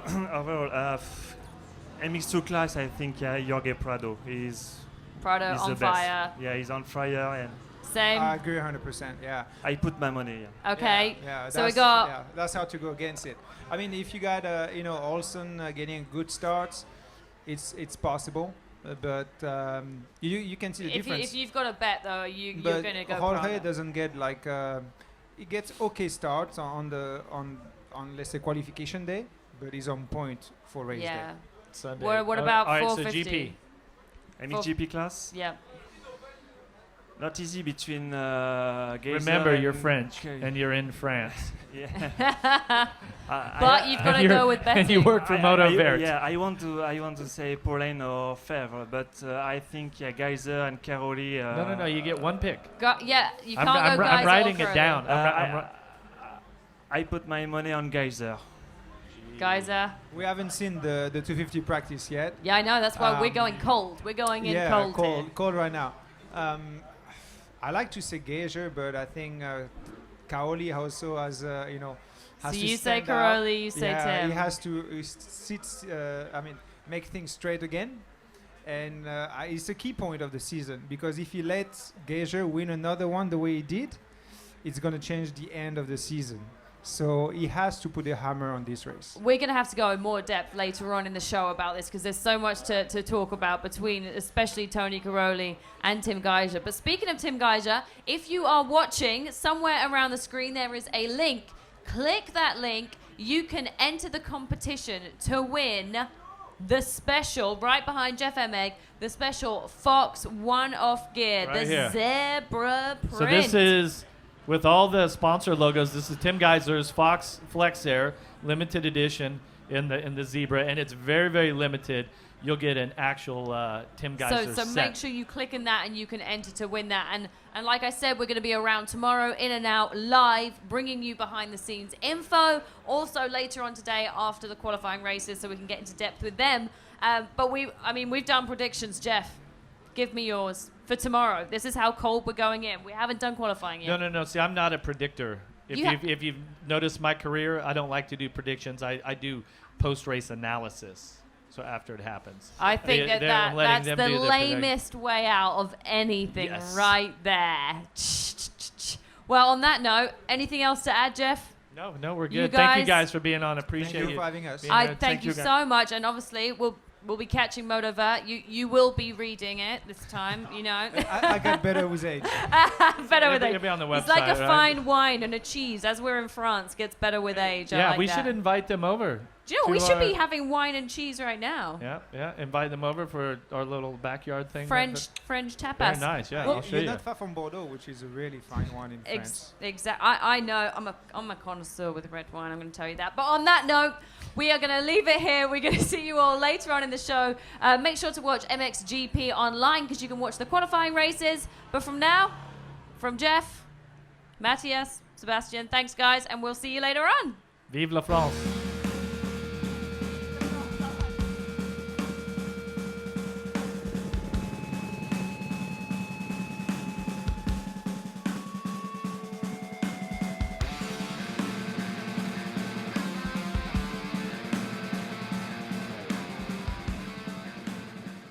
Fox 74 show here in St. Jean d'Angely. Jeff Emig, my co-host. I'm joined by him, and we have another special guest. The one, the only, wearing the red shirt today. It is Gordon Crockard. Welcome to the Fox 74 show. Welcome. Like I said to you guys, we're going to be here for Tuchental also, and the Motocross of Nations here at Assen. And we are live in the pits. You can probably hear in the background, people. We are live in the pits. We're going to be bringing you action. Can you guys hear us out there? Out there in the you guys hear paddock? us? Can you guys hear us? Can you guys hear us? Evidently not. No. Écoute-moi. Oui. There you Je go. parle français. No, I don't really. Anyway, sorry, we just went off task there completely. We just had the qualifying races, MX2 and the MXGP class. It really gave us a show, didn't it, Jeff? Yeah, they did, but I mean, we could do our own analysis, but we have the man here from HRC Honda. Your guys did well today. Won the 450, their MXGP qualifiers. I would agree with you on that. I would say that we absolutely exceeded our targets. Obviously, it's all about winning championships, and tomorrow is when the championship points can be, available. But today went very well. The riders put themselves in a good position for good starts tomorrow, and demonstrated that they've got all the skills to win the races tomorrow. So right now it's looking quite good. The conversation's pretty positive. Yeah, those are always good, right? It's certainly better than like, what the heck happened today? We have to fix it overnight, right? Those are tough conversations to have. Of course, you can sit and analyze, and each person, in the structure of the team will maybe come up with their own theory on what the problem is. The rider will maybe think that the bike is the problem, and the team will maybe think that the rider's the problem, and the parents will maybe think their child is the problem. So it's and then the parents think the bike is the problem, or the girlfriend, or the manager, or the. So what we're saying is something. everyone points the finger, pretty much. It can happen. When you're it on has happened before. when you're on an investigation to understand why it didn't work out, it can be a very intimidating environment, and you got to be very clear, and you got to be very truthful with yourself to understand exactly why. And making excuses, I'm an ex-racer, so there's a book full of excuses. Yeah, you've already heard them. So you raced, we were talking earlier before we went on, from 97 to somewhere around 2013. You were a professional racer. Yes. 96 was my first Motocross of Nations in Jerez in Spain. Gotcha. So I give you bad information there, but it's just because gotcha. I yeah, couldn't there remember. you go. There you go. You've got racer brain. I don't know, sometime around there, but you can remember a certain lap from a certain race, but I can't remember to pick up cat food when your girlfriend or wife asks you to bring it home, right? I get accused of having a bad memory, but what I have is an inefficiency at actually accessing the memories. So they are filed in there, and I got to go through this weavy swirly network to get Organizations just not to the files. And then you could say something about that race in Jerez, and I'll go, oh yeah, and we'll start talking about it, and I'll be like, full detail about everything. So it's just getting those. So what'd you ride? Would you have ridden a 125 there? Actually, 250 two-stroke 250 on that day. Yeah. So we raced together a couple many of times. Yeah. Nations. Don't you remember, Jeff? Yeah. You don't remember Gordon Crockard being on the start line with you? I don't know this one. Well, I have instead of like a database that you would have nowadays, I have a Rolodex that I have to that flips. So that's where my memory's at. God, you two, honestly. Honestly. Well, we only, as riders, we really only remember what we want to. Oh, yeah, like, of course. Most of the bad stuff, winning. you're like, The winning and not the losing. We competed recently at the Oh. Farley Castle. Farley. Yeah. Just 2 years ago. Yeah. Yeah, worse. Well, I've been there twice. It's rained both times. Yeah. And last time when it rained, my bike broke all 3 motos. I was literally on my way back to Heathrow before you guys are like, I'm out of here. Well, I wanted to kind of introduce... Chris Rosenberger and the team is great, and I'm just like, I'm having the worst time. I'm out of here. We haven't properly introduced. I mean, we're talking about racing here, but what you're doing now, because I think this is just a huge transition for you. You see a lot of ex-pros, they become trainers, or they work for teams, or they become absolute rock stars and superstars like Jeff Emig. Well, I think that the proper term would be evolution.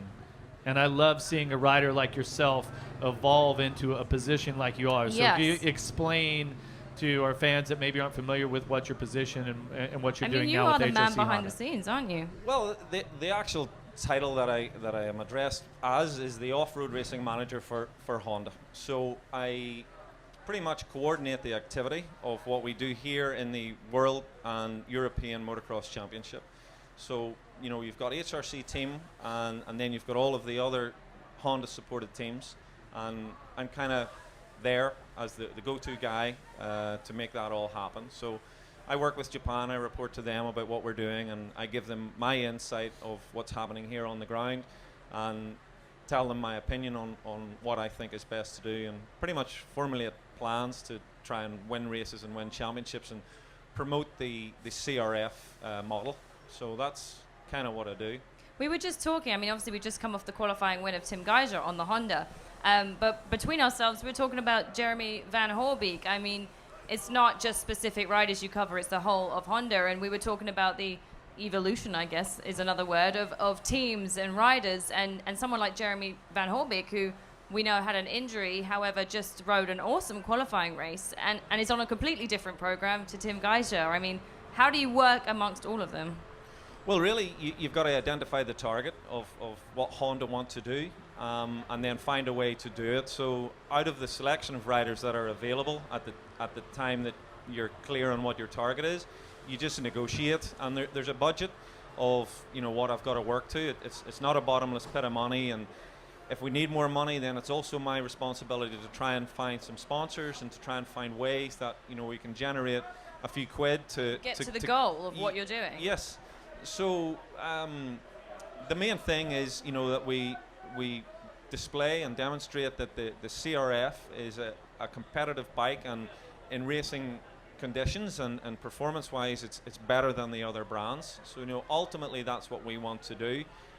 We also have the image of Honda that has to be protected and kept positive and cool, and a good image really for Honda. So you got to do all of that. So that's keeping the teams and the riders within the boundaries of what way you want them to behave and conduct themselves as a representative of Honda.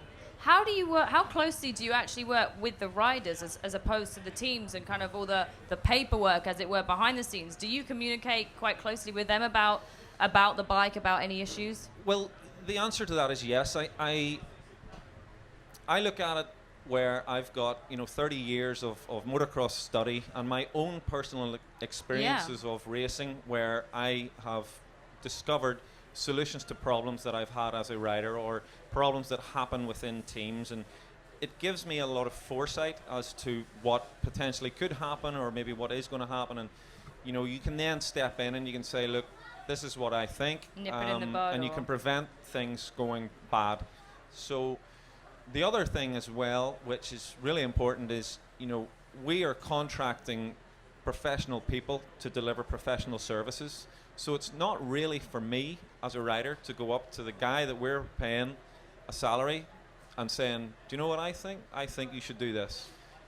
When I'll use that information and experience that I have is in a situation where they're troubleshooting and they can't figure out what's going on. Why is the rider not doing well, or why is the bike struggling, or why is the team falling apart? And then I'll step in and I'll go, well, actually, I think I know, and I'll put my piece in and try and salvage what is going wrong. So I kind of stand back and I have boundaries of when it's right to step in and tell a guy what way he should go around a corner or what line he should take or how he should train or all of that. You know, I don't tend to put myself in the arena as a trainer or as a coach or as a psychologist.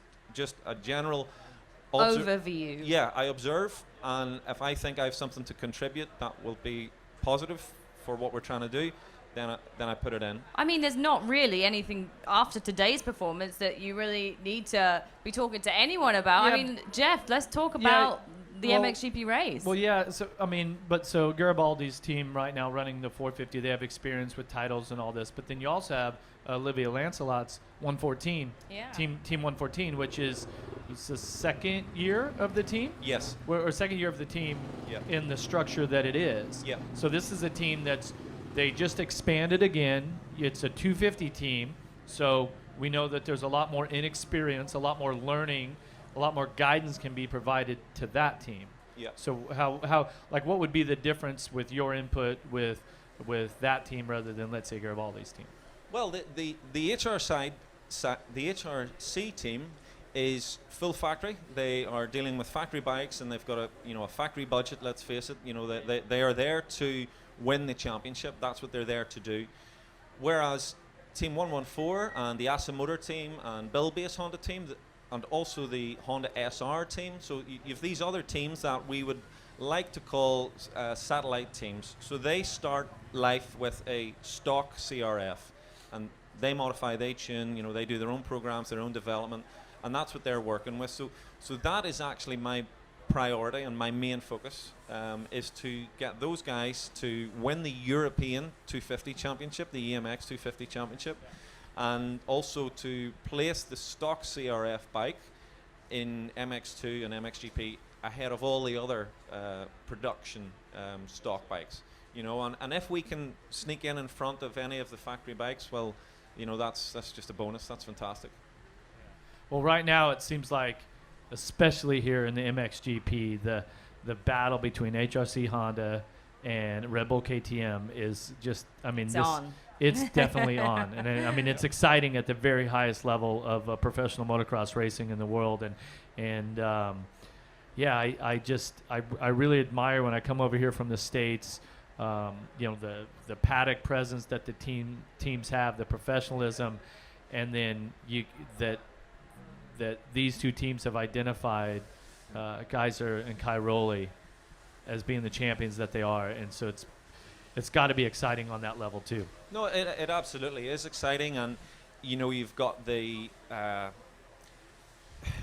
Tony's motivation is he wants to break records. He wants 10 titles. He wants to. You know, he wants to win. That's it. That's his objective. And he's good at it. I mean, that's the other thing. This guy has experience beyond belief. This guy's been, we talk about it, he's been here forever, and he's winning as he was 10 years ago. Well, but there's a clear-cut goal for him, too. Stefan Everett's goals, his records, are Tony's goals, right? So when Everett's was accumulating those, when he became the winningest rider ever in Grand Prix motocross racing, and then so he set the standard, then he retires, and now Tony says, okay, that's the next goal, just like Everett's did. And so I would think that that's comforting, and you know, Tony being in the age where he's at right now, but you have to admire his professionalism and his level, especially for the age that he is. And I know it's not age isn't everything, but he's been doing this for a long time. Yeah, I have so much admiration and respect for his motivation, his willingness to go out there, take all the risks, go through all of the pain, do the training, you know, and this is Groundhog Day for him. He's just going through the same motions year in, year out.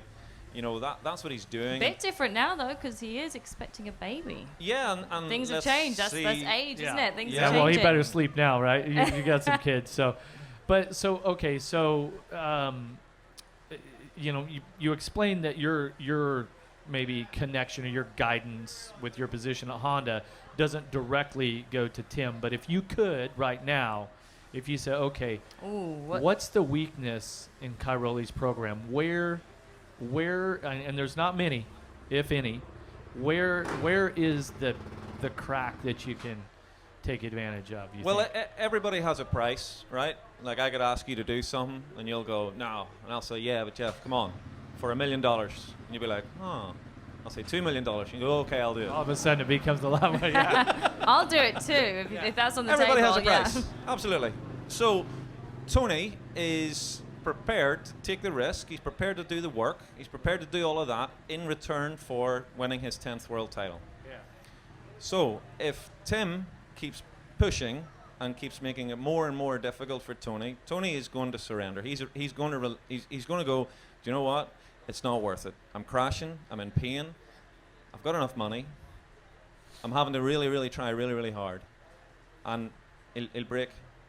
So just literally pushing and pushing It's just and pushing. putting the pressure on one of the greatest ever. It's That's like that's Tim's goal. It's like any contest. You put two men in a ring and say, right, box. You know, you put two guys on a marathon and you say, right, go. Like, it'll just get to a point where somebody will say, you know what? You have it. I mean, the level, Trentino, the battle there last weekend, Portugal, the level that these two guys are riding these 450s. And you've ridden a I don't even ride a 450 anymore. I ride a 125 because the 450 is gnarly. Yeah. And to watch as the development of these 450 machines, knowing where the performance is at, and then to watch these guys ride at this level is mind-blowing. And then, yeah, I don't know. I have a lot of respect for what those two gentlemen are doing. So. It's unbelievable. And guys, if you're watching live on Facebook as well, and you want to look a bit like Tim Geiger, Jeff, the kit you have behind you. Look right here by me. Hey, you guys, if you go on Facebook, you can register to win this kit.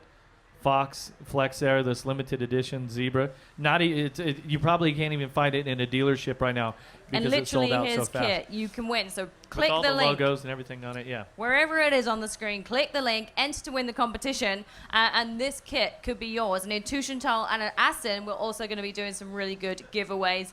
I know that last time we gave a helmet away. We've got all sorts going on, haven't we? So make sure that you click that link. But going back to Tim, and I've brought this up quite a few times because obviously I have been gone for a while and I've come back, and the performance of Tim Geiger, even like Jeremy Sewer, I was looking at Romain Fevre, Dylan Ferrandis, who's now in America, but in those years, how they have come up and now they are the leading guys.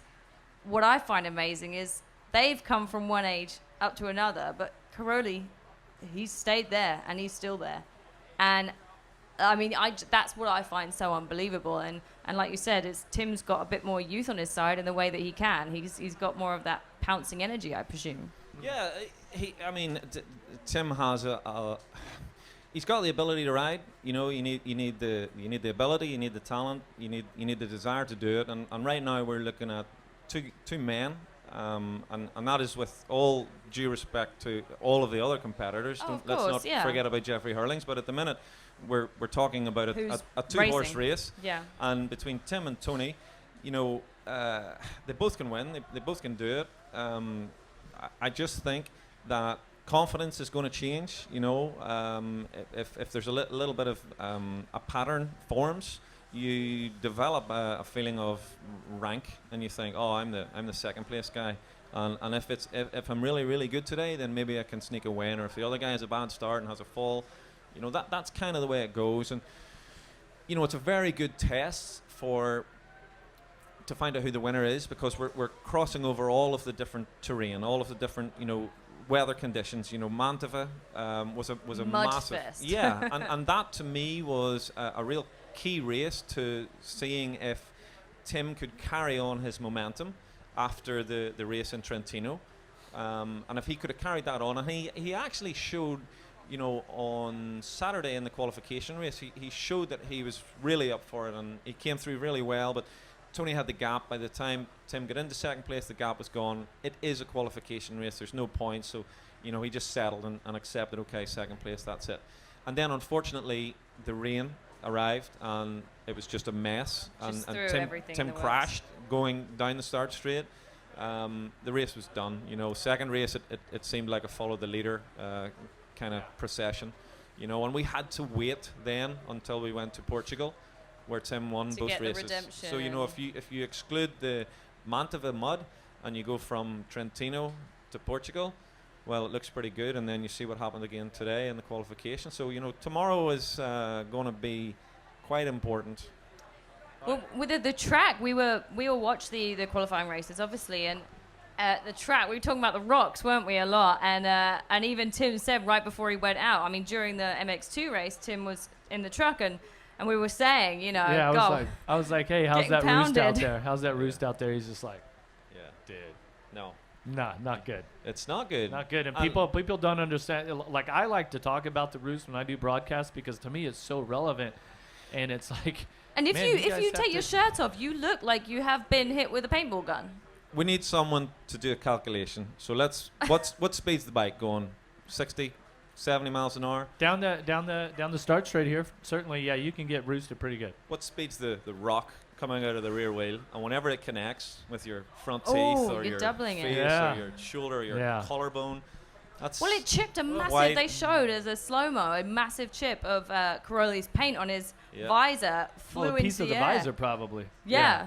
Yeah. I mean, it is. It's gnarly Yeah. out there. Well, that's why the whole shot's so important. But I mean, enough about these current riders. Let's talk about the important stuff, okay? Let's talk about what happened in the past.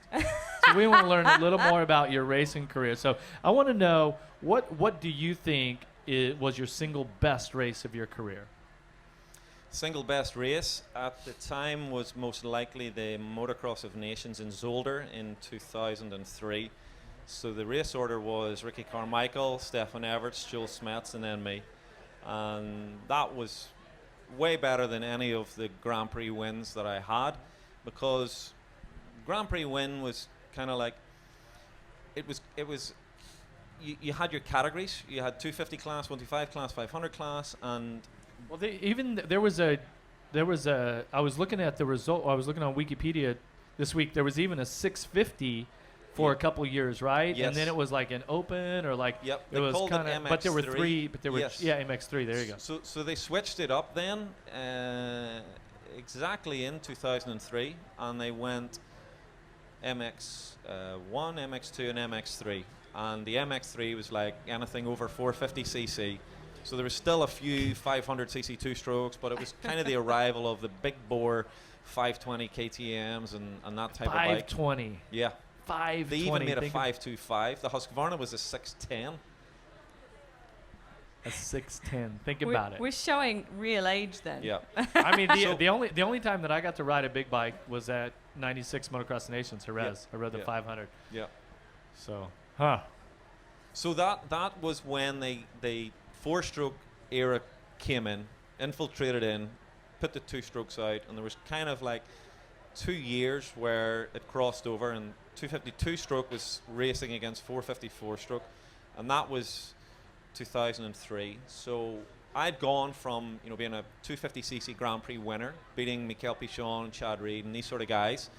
But on that same day, I knew that there was a 500 Grand Prix somewhere where Joel Smets and Stefan Everts were racing, and so you kind of go like, today I am the best rider in the world, but actually I'm not.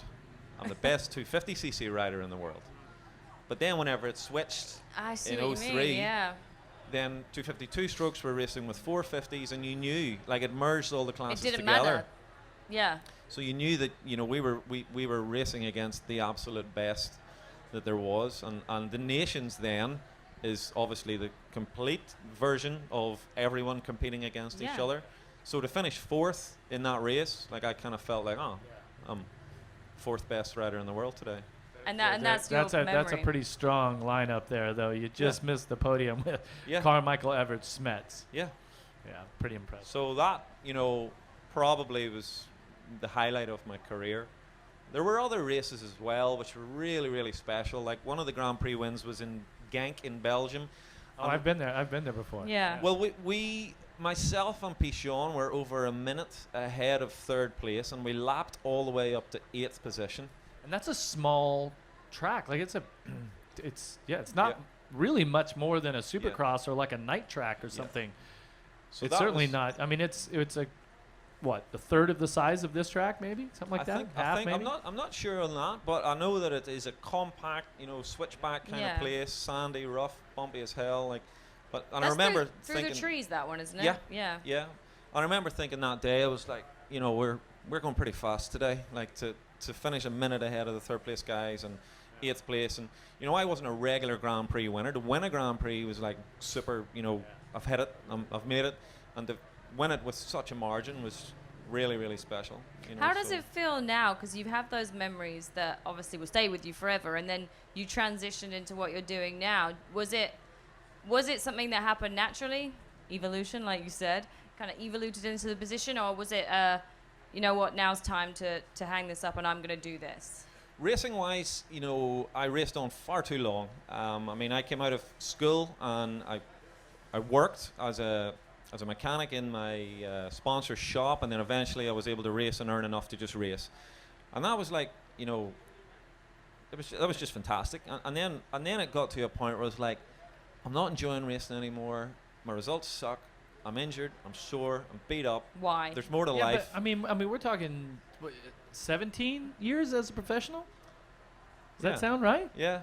But I raced far too long. What I was getting to was I kept racing far too long. You know, after my prime years, I still kept going because I still kept getting rides on teams. I still had sponsors. I could still make a living, and that's hard to turn that down. Was it any? Sorry, Jordan. Was there any fear of like, what's my next step? Well, I'm not ready to take that step yet, so I guess I'll just stay where I'll just stay doing what I'm doing. Yes, because I identify that happens with so many sports people, that they continue on because they're terrified of, well, who am I if I'm not the guy that races the bikes, you know? So, and it is fun racing, and it is a thrill, you know, and you get a buzz. And the thrill is the bad times as well as the good, isn't it? It's that mental... It's those bad days where you're like, what the hell am I still doing this, right? But what... Mud race or just sand, like, in your shorts, yeah. It's very hard to stop, you know. I felt it very difficult to stop doing something, and it just got to a point where I was like, right, that's enough, and I had to look at my options and what I'm going to do, and I identified an opening in the market where I opened up these training camps for the off season down in sunny Spain, because in the UK and Ireland the winter's wet and nobody has anywhere to ride. So are the summers. Yes. Right, I've been there this summer when it was wet. There's wet and wetter. So and cold and colder. So I thought, okay, here we go. I'm going to get up and run. And whilst my name was still current, you know, I was still racing in British national championships, and I was like, you know, this is going to be okay. So I started to do that, and then an opportunity came along with Honda. They contacted me and they said, look, we want to run a series for youth riders with the CRF 150, and I went, okay, and we set out what we were going to do, and I worked as a rider coach and event manager doing that, and we ran that series for 5 years, and I was there at the helm for 4 years, and then Honda asked me if I would work for them in this current position. So I accepted the job immediately. So it did just kind of all come together as it went. Yeah, no, it worked. It worked very well for me. You know, I had a great opportunity with doing the 150 championship, and I really enjoyed it. And when I had the chance to work for Honda as a manager for them for their activities, I said, yep, absolutely. So does being in your position, does now you've got multiple teams that work under your umbrella, if you will, and the multiple riders within that, does that buzz from winning, like that competitive spirit, transfer like that, over? like is that that's present in what you're doing Yes. now? I mean, obviously it's different. You're not on the bike, but yeah, I've got to think that there's something that the competition. What's hilarious, and it's probably not a smart thing to disclose this, but I'm not that worried. What happens is now I cry when the rider wins or we do well. I get tears, and I'm like, why am I crying? This is my job. But I'm emotionally connected to what we're doing, and it feels great to be part of that contribution to the success. You know, the winters, the off seasons, masterminding, you know, how are we going to win this championship, what rider we're going to go with, and what team, and what should we do bike-wise, and special parts, and all of that stuff. And whenever you win a championship or you win a race, it feels fantastic. You know, I get all of the same emotions. You know, you get nervous before the start, and you know, I find myself cheering the riders, and you know, you're in the race. You're actually taking part. You're invested in what's happening. We're competing. You know, we're not participating. We're actually competing to try and get good results. And I find that is that's a little bit addictive. You know. You get a it's that same thrill that you had racing in a different form, pretty much, isn't it? It's a competition, and you want to compete, and you want to. I mean, we're not here to finish second. We're, you know, I didn't, you know, do that in my career. You go to the race to win, and that's it. And it might take you 3 years, but you go, right, that's what we want to do. So I had my race team in 2000 and 2001, and in 2001, Michael Byrne was on the team. And our goal that season, and he was basically a new rider coming over to ride top-level Supercross. Our goal was to get a top 10. About halfway through the championship, our title sponsor is done. They're done paying. So I have to stop the team right there. I have to shut the team down. And Michael and I are still dear friends to this day, but I said, okay, I'm going to do whatever it took to put him on a different team, paid for everything, kept paying him, and we worked right up till that final race. Our goal was to get a top 10 in the championship, and he achieved that. And the last 5 races wasn't even on my team, but I can, you know, I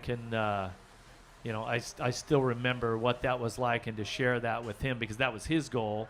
And then we did that together. That was the same when I had our team, and we weren't going for top 10s necessarily, but if we got top 20s or my riders did good, then it was huge. And I mean, he loves it too, this guy. Yes.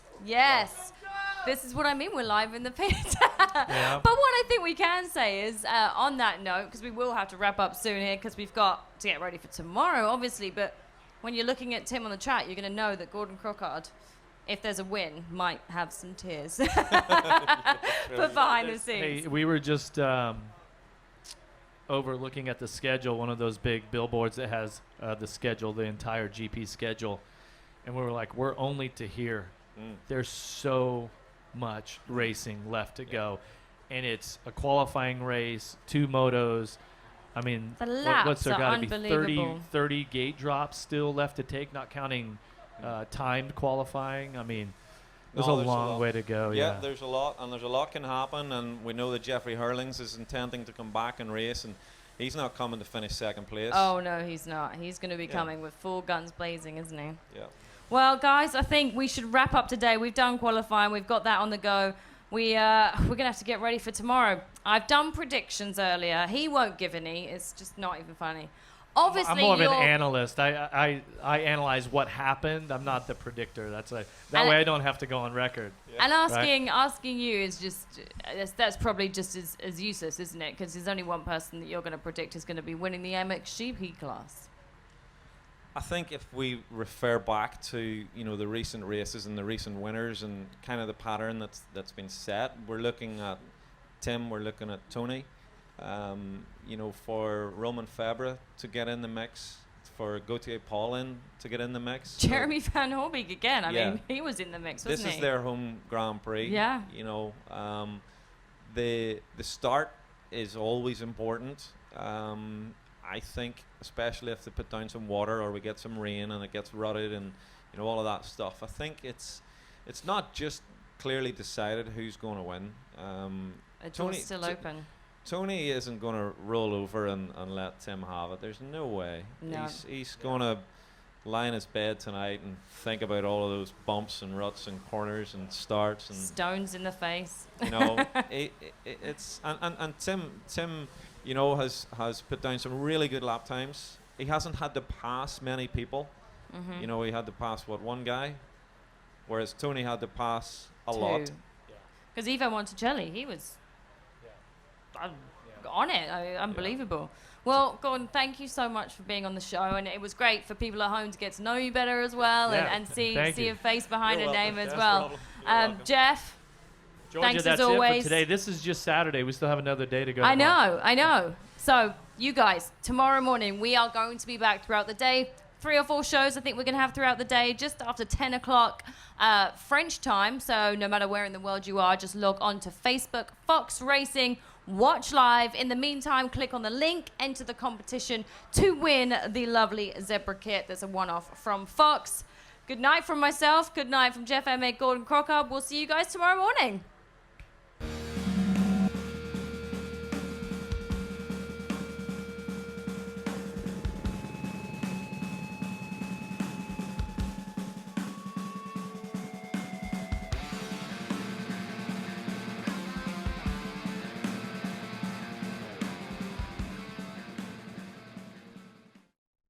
Morning and welcome to the Fox 74 show here in Saint-Jean-d'Angely in France. And with my co-host, of course, the one, the only, Jeff Emig. Good morning, Jeff. How are you doing? I'm doing fantastic. It's great to be back again. And it's race day, so we've got a lot of action coming for you throughout the day, so stay tuned with us. But our first guest of the day is a guy who has been pretty much to every GP, pretty much every race, has traveled the entire world. Roddy McLeod, how are you doing this morning? I'm doing very well, thank you, and thank you for having me on the show. It's great to have you here, and I mean, we're going to really delve into the story of who you are, how you're here, and what we've been up to. But for everybody watching on Facebook right now, somewhere on the screen there is a link, and I want you to click that link because you can enter to win this beautiful kit behind Jeff. Yep. Fox Racing Flex Air Limited Edition Zebra kit, and you can see there the kit that you'll win is the one right here behind me. It's the Tim Geiser. It's not a replica. It's actually a set of his gear. Wasn't worn in Manitoba, thankfully, because it would be a little more muddy and dirty, right? But so enter to win. Click here on the screen, and you can take home that set of Fox Racing Flex Air Limited Edition Zebra gear. And if you're here as well in the pits, because we're live in the pits, in the middle of it. We're literally opposite HRC as well, so we've been kind of seeing Tim Geiser go in and out of there and keeping tabs on him after he won the qualifying race yesterday. But if you are a fan of the pits as well, you can enter just in front of us in the box and get a chance to win this kit. And we saw it last night, didn't we? We actually followed the Pro Motocross. We saw Ken Roxon wearing it. Yeah, fantastic set. There's actually a retro set that was available that we have over here, Roddy, and this was actually built and constructed just like it would have been in 1990, or just like it was in 1990. Jersey material. And that kit went is gone. Yeah, and so then there's a set of Flex Air, which are more modern, So fabrics and you've sold out of construction. the retro kit? Both of them actually. Fantastic. The helmet, goggle, everything. It's a gone, nice jersey and material. That's our era. It was a very very popular set of limited edition gear. Yeah. So as I told you, we've got a wonderful guest on today, and I would like to really just start and Roddy, tell me who you are, what you do, and a bit about yourself. I mean, from Canada, living in Germany. Give me a little bit of info on you. That's correct. I'm a Canadian photographer. I live in Germany. I came over years ago for work and stayed for love. You meet somebody, and next thing you know, you're basically applying for residency. And Yes. but now I live in Germany, a nice town, Heidelberg, just south of Frankfurt. And so actually, which is really nice because Frankfurt is one of the largest international airports. You can literally fly direct nearly everywhere, kind of thing. I'm flying into there for the race in Germany next month, Teuthenthal. Yeah, exactly. Yeah. And so the nice thing is you've got access to basically everywhere in the world. So actually, being in Germany, I can also drive to most of the European rounds. It's a perfect central location for this kind of thing. I started doing photography, motocross photography in the mid-2000s, kind of part-time. I was working. Was that as a fan? Was that why motocross photography? Well, I raced when I was young, and so it never leaves your blood. Do you know what I mean? Like motorcycling in general never gets out of your blood once you get into it, and I think motocross is even worse. Once you start racing and competing and getting into the sport, it's such a fantastic sport because it's combining aerobics, anaerobics. There's a strong mental component to racing. There's an emotional component to it. And I think from many different angles, motocross is an attractive sport. And I just fell in love with it when I was a kid. I loved the idea of it's you, it's the bike, and it's everybody else. And it's a race to the finish, And And when you win, when you achieve victory, it's a real vindication of the self. It's a real vindication of the work that you've put in, your mentality, your resilience. You know, you're racing with injuries a lot of the time, and you have to overcome all these things. And I think that it's much more than just a sport with a bike. It's everything else. And I think that's what, I mean, I'm going to let Jeff put this down in a minute, because this is what we're going to be talking about coming up in the show in a minute. But this is this wonderful book that you've captured all of that behind the scenes, and we will delve more into it in a minute. It is as well a weight. It's the official coffee table book that you're going to want in your house. But this is kind of, I guess, this is the product of what you've been doing. But you see the behind the scenes because you're physically doing the circuit too. That's right. And, you know, I mean, starting from being a child and watching the first dirt bike races on TV and just thinking, man, what is that? I have to do that. I have to find out where they're doing this. This is the most amazing thing I've ever seen. To racing and then following along as a fan ever since that time. So since I've been 13, 14 years old, I've been motocross obsessed, let's say. And all that obsession, all that love for the sport, I put into the book. You know, when you work as a photographer, you don't only photograph action. I mean, mostly what people see are the action photos and this kind of thing. A whip, a scrub, a coming off a tabletop, a finish line photo. Yeah, and we all love that because it shows the superior technique of the pro riders. You know, you can observe how good they really are, even in a single frame. I'm going to just butt in there because you probably heard, if you're watching at home, you heard the noise in the background. And that's another element that you were capturing as well, is you've got these fans, the people behind the scenes, not just the riders, you've got everything else. Yeah. You can hear them here in France, they're everywhere, and that's something else, isn't it? I think that's really important. You know, if you've spent a lifetime in motocross, supercross, whatever, you've seen all the action photos, you've seen all the whips, you've seen all those things because they're the kind of repeated images. All the good days and the cool stuff. Exactly. Yeah. But if you've spent a lifetime in the industry, in the sport, you know that there's a lot more going on at the track than just whips and turns and all that kind of stuff. And so I thought it was important to get those elements into the book so that people, I mean, not everybody gets the opportunity to go to GPs. I grew up in Canada. We were far away from California. We were far away from Florida, and we were certainly far away from Europe. And so I had these, from the magazines and so on, I would just pore over the images and try to live that experience of being at a GP, you know, seeing the fans, seeing the old rickety wooden fences, those long uphills. And the fans were literally right on the track. They were right next to the track. And I love that, yeah, you know, because that's, and the riders love it too. You know how it is. When you go past a group that are cheering you on, that gives you more energy, and it's this transfer of emotion between it's a lot closer than you think as well, because a lot of the times you say to, well, yesterday we were speaking to some of the guys, and do you hear them? Can you see them? Can you feel them? Yes, they can. And it has an effect. You know, it pushes you on. You're like, I'm tired, but to hell with it. I'm gonna give it another hard lap and see if I can get that guy in front of me, because I don't want to let these people down. I don't want to let myself down. I really want to keep going, kind of thing. And that exchange between fan and rider is an essential element of the sport, and I love it when the fans, and in a track like this where the fans can get a little bit closer. There's some other tracks like Loquet in Czech Republic, they can really get on the track, kind of thing, and I still love that. I really like that. Yeah, so we're gonna take you guys around the world, inside of Will to Victory here. You generously gave us some photos to work with, and so we picked out some that we thought was pretty interesting, and so we'd like you to kind of talk us through this. So if we could show some of those. So there's the cover. First off, how'd you come up with the title? Well, I think that the point of racing is victory. Actually, that's the. I agree. Yeah, and so, but not everybody can win.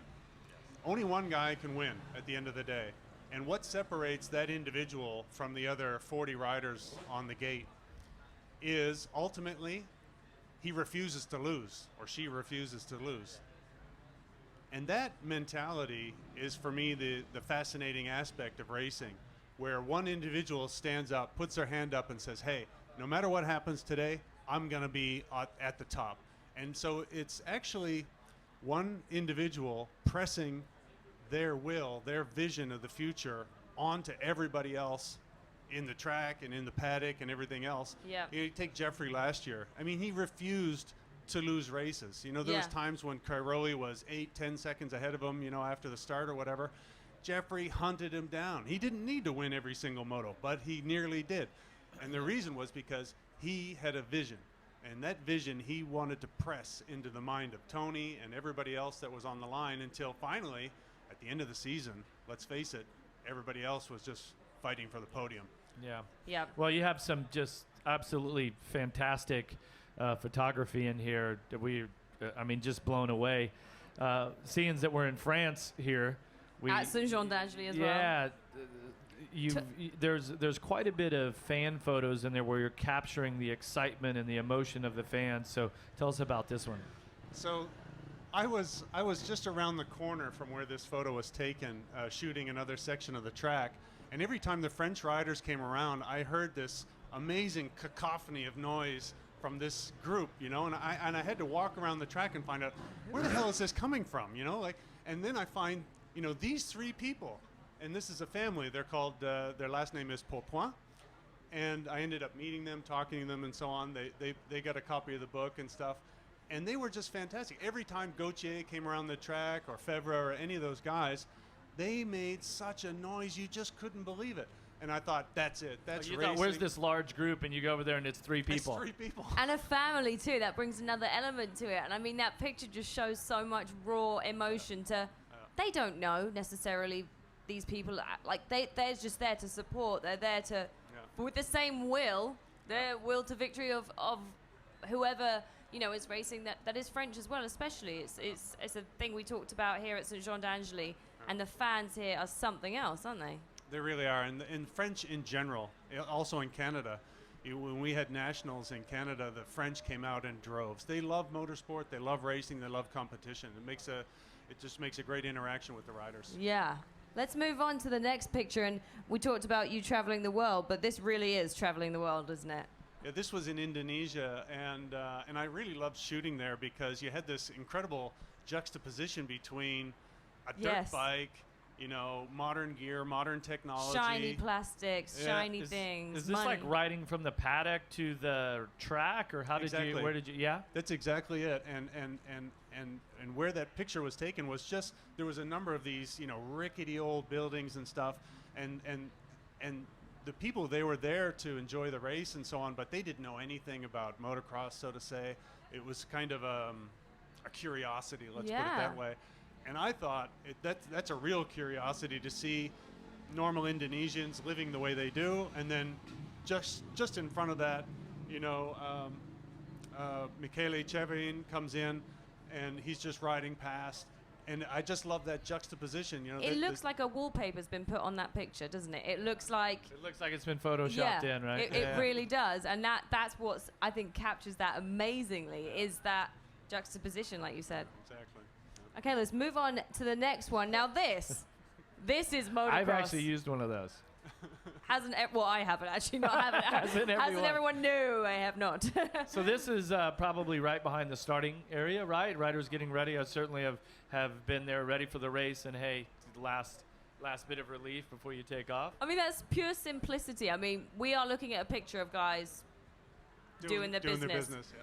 But it again speaks volumes of the complete natural side of it, the fact that, you know, well, not natural side. Well, but and I mean, let's face it, you're going to see a urinal like that around Belgium, Netherlands, someplace, but I mean, I've never seen any place like that. So it, you know, obviously you've got the map and stuff there, but it gives you that worldwide feel of and they're what real. the Grand Prix these circuit people is. aren't just machines. They do actually use the toilet, and they're normal. They have normal lives. They do. Stop shaking your head, Jeff. Okay, next photo. next. Oh, here we go. Look at the beauty Stunning. here. Take us through this. So on the left, you see Jeffrey Hurlings at Trentino, and this picture actually made to the cover of Racer X. And I don't know how many photos Racer X has used from the GPs as a cover photo in the last few years, but it's not been many. Yeah.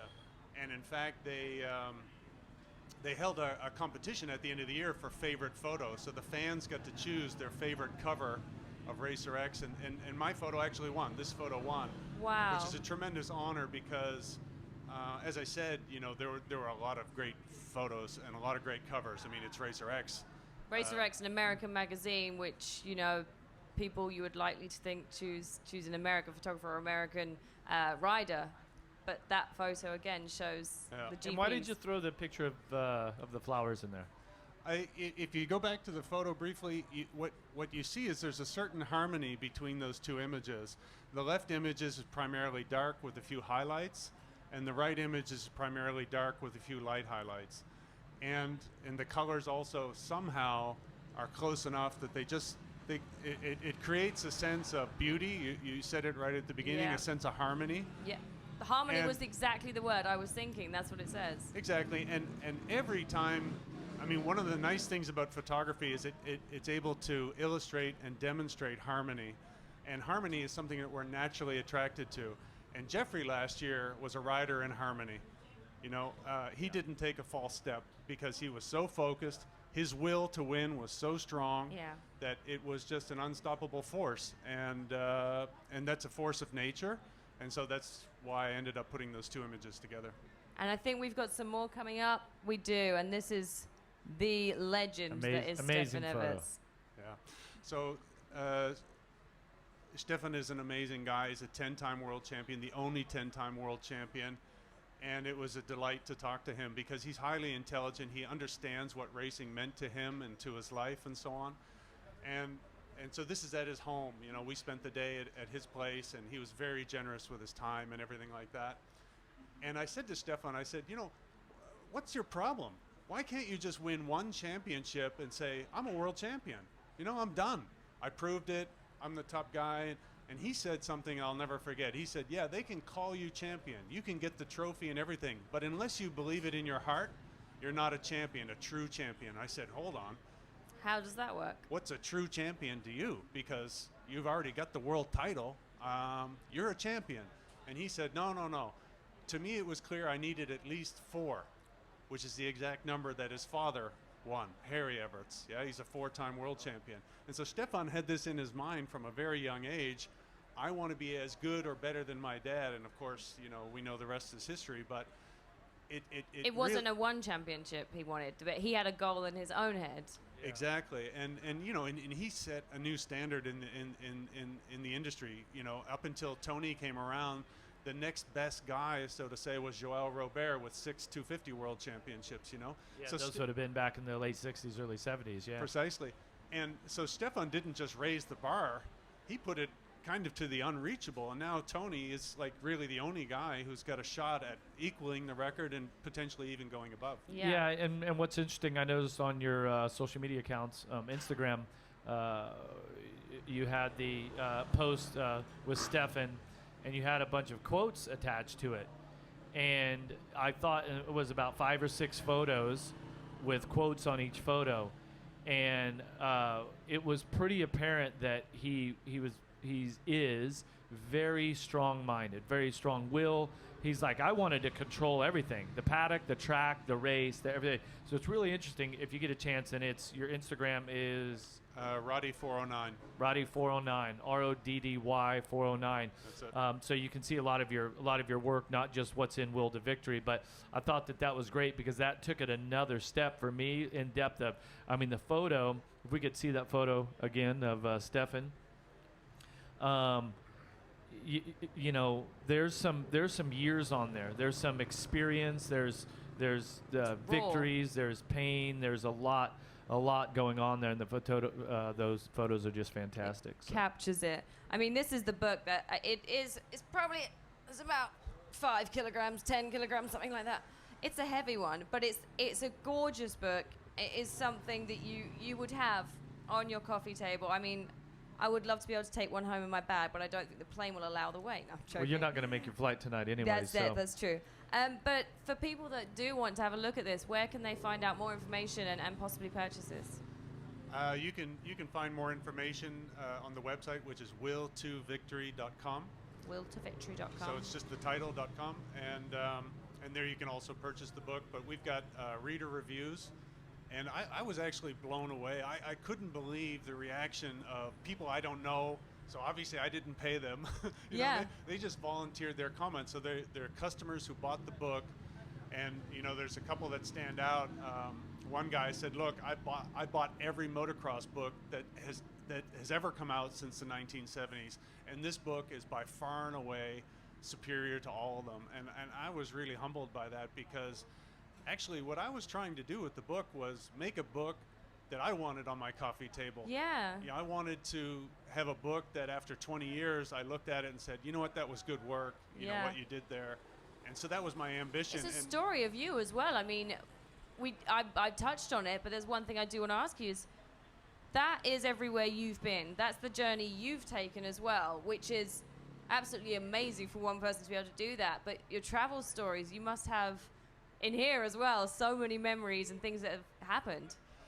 It was an eventful year. You know, I got robbed twice. What? Where? How? Well, one was actually on the way to this event last year.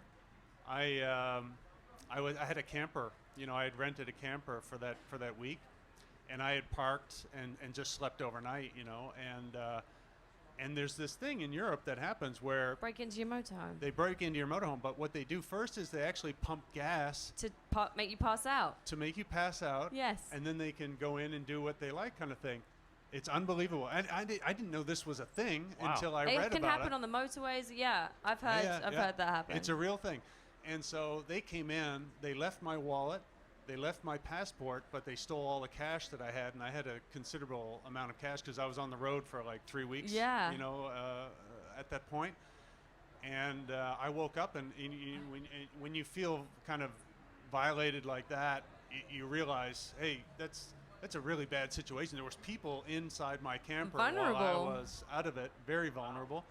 And then in Loquet, same thing happened. They broke into my camper, and they left everything but stole my laptop, strangely. And it was a brand new laptop, and it was... And as a photographer, that's your life right there. Absolutely. But they left the cameras, amazingly. Well, I hope you had it backed up in the cloud, everything. I had everything backed up. Oh, fantastic. Yeah. But it's still, Otherwise, just this book could only be half the size that it is today. Yeah, exactly. So, but this book represents one season of racing or multiple years? No, this is the 2018 season. Oh, okay. In the interviews with Stefan and Joel Smets, I have images of them from their time in the mid-2000s when I was also shooting. And so the stories also relate back to those races and stuff like that. Why the cover photo with no motorcycle on it? I mean, not that I can see one. That's a good question. No, that's a good question. Maybe there's one in the background. My eyesight's gone, but... no, it is. It's just a striking photo, but why that one? For me, this photo actually sums up the intent of the book, which is every big dream, every big idea, like I want to be world champion, starts with somebody saying, I'm not satisfied with just being an also-ran. So this was right after the start in Loquet. So the riders, the MXGP riders had just finished their start and gone on track. And I had photographed the start. And then I was walking behind the gate, and I saw this young man sweeping the dirt off the gate. That was his job, you know. And at one point, he stops to watch the leaders come through, and you can kind of see them in the distance. Yep. And I thought, yeah, that's it. A track worker, a guy who might not have a lot of money or affluence or what have you, might not even have a dirt bike today. But probably doesn't. But he's looking on a world championship event, and what ideas are being ignited in his mind now? Is he thinking, hey, I really want to do that too. I would like to be Jeffrey Hurlings. I would like to be Tony Cairoli. It's almost like that's the viewer. That's the person reading it too. Is we're that person that's watching, that's wanting. Precisely. Yeah. That's it exactly. So for me, that really inspired the idea, will to victory. It starts with an idea, and then you have to go out and execute it, make it happen, and then push it into the minds of everybody like Jeffrey did last year. You know what's interesting? So I grew up racing in the 70s. I started in 75. And once a year, Wide World of Sports on ABC in America would show the U.S. Grand Prix from Carlsbad, right? And I was pretty little during that time, but of course magazines were everything, right? So we had Motocross Action and Dirt Bike and all the magazines back in the 70s, and our local, riding papers, newspapers. And so when I think about a kid growing up, my favorite rider was Brock Glover. Mm-hmm. And so I would sit there and just be fascinated and just think, okay, so he goes through a turn and he looks like this. And so then when I would go ride, I would always have those images in my mind. I'm like, okay, so he's like doing this. And I think that's how I developed my technique and my style, if you will. Nowadays, you have the abilities to watch races over and over on demand on your phone. You watch videos, but there's something really romantic and magical about a still photo, right? Mm-hmm. So explain that. Well, I think I agree with you, because real life moves at a certain tempo, and we're not able to make those still pictures in our mind. We have an impression. We go to a race and we obviously know who won. We know who performed well. We have these motion images in our mind when we think back about it. We're not able as people to stop action. The thing about a camera is it can take you to that exact moment where he had that lean angle, he had that elbow position. Time. And it's frozen time. Yeah. And the beauty of it is, and also with portraiture, is you can look at it in a way that's completely unnatural. You can't stop action in your mind. I can't, if I look at you, I can only stare in your eyes for a certain amount of time before it becomes socially uncomfortable. With a portrait, you can look into somebody's features and their face in an unobtrusive way and actually learn something about them, see something Study in them. The lines on someone's face. What okay, like what you did with Stefan. Just fascinating. So what the term "a picture's worth 1,000 words." What does that mean to you? I think it's exactly what we're just talking about now. When we go through life, there's a tempo to it. There's especially today, there's a pace to it, which is kind of nonstop. The thing about a photo is it actually forces you to stop, because the action is stopped. And if you stop to consider a photo and not just flip through your phone, through Instagram, and give everything double tap. Yeah, exactly. If you stop and consider an excellent photograph, it brings insights, because you have the luxury of time to absorb everything that's in the image. And a really good photographer manages to put elements into the photo that are all deliberate. There's a reason why the background is like it is. It's not an accident. Yeah. There's a reason why you for stood it. Here, not there, type of thing. Exactly. And the best photos actually are entirely complete photos. So the background, the foreground, the subject, the intent, they all come together in a harmony that we recognize instantly with our eye. And many times we look at a photo and we love it and we don't know why. Yes, that's very true. Talk to a photographer and they'll explain why to you, because they'll say, hey, I see this, I see that, and it's just a matter of, that's their profession. You can see from the way you talk too, your love for photography, not just motocross, not just capturing the images, but the science behind emotion and how you view stuff as well. I'm like Jeff. We grew up at a time where magazines were everything. Once a year you'd see live action motocross on television. The rest of the time, my magazines were so beat. They were ragged. And I can still see those photos in my mind today, and Bailey Johnson and all those guys. That was my era. That was my time. Think about Bob Hanna, Unadilla, right? The yellow gear, his legs out. Yeah. Jeff Ward from the Supercross, where he's like leg out into the turn. So you're replicating that. I have goosebumps. And you're doing it. Yeah, and that's what I think, what I would encourage the fans that are watching and listening to this, go to the website and check it out, because, how guilty are we all that we're busy and we're flick. How many amazing photographs do we pass up because, I'm not really looking for that right now on Instagram. I'm like, whereas here, this is, hey, let's sit down in the morning, let's have a cup of coffee. If you're Georgia, you're going to grab a glass of wine or two at night. At night. And you're going to sit on your sofa with this book and you're going to get into it from start to finish. So I encourage everybody to Well, check that out. you know, everyone knows Stefan Everts as a champion, but that picture doesn't show Stefan Everts the champion. It shows Stefan Everts the human being, the person. That's what I was saying about the toilet one too. It's like it shows the human being. But definitely, I encourage everyone. This is a stunning book, and it tells so much more of a story. But I think the main thing that what were you going to say? No, I was going to say, so we stayed at this amazing French chateau. Obviously, it's French. A chateau. We keep saying that, don't we? Airbnb. French. So this old, and George and I, we both took photos, but I was wondering if we could get your opinion on some of the photos. After if we go off here, some of the perspective on this to see which one of us had see if I who's got the got better right eye. Things right there. I didn't take any. I'll let You you didn't do take that. any photos? Well, I'll send you. Look at that. That's a good photo.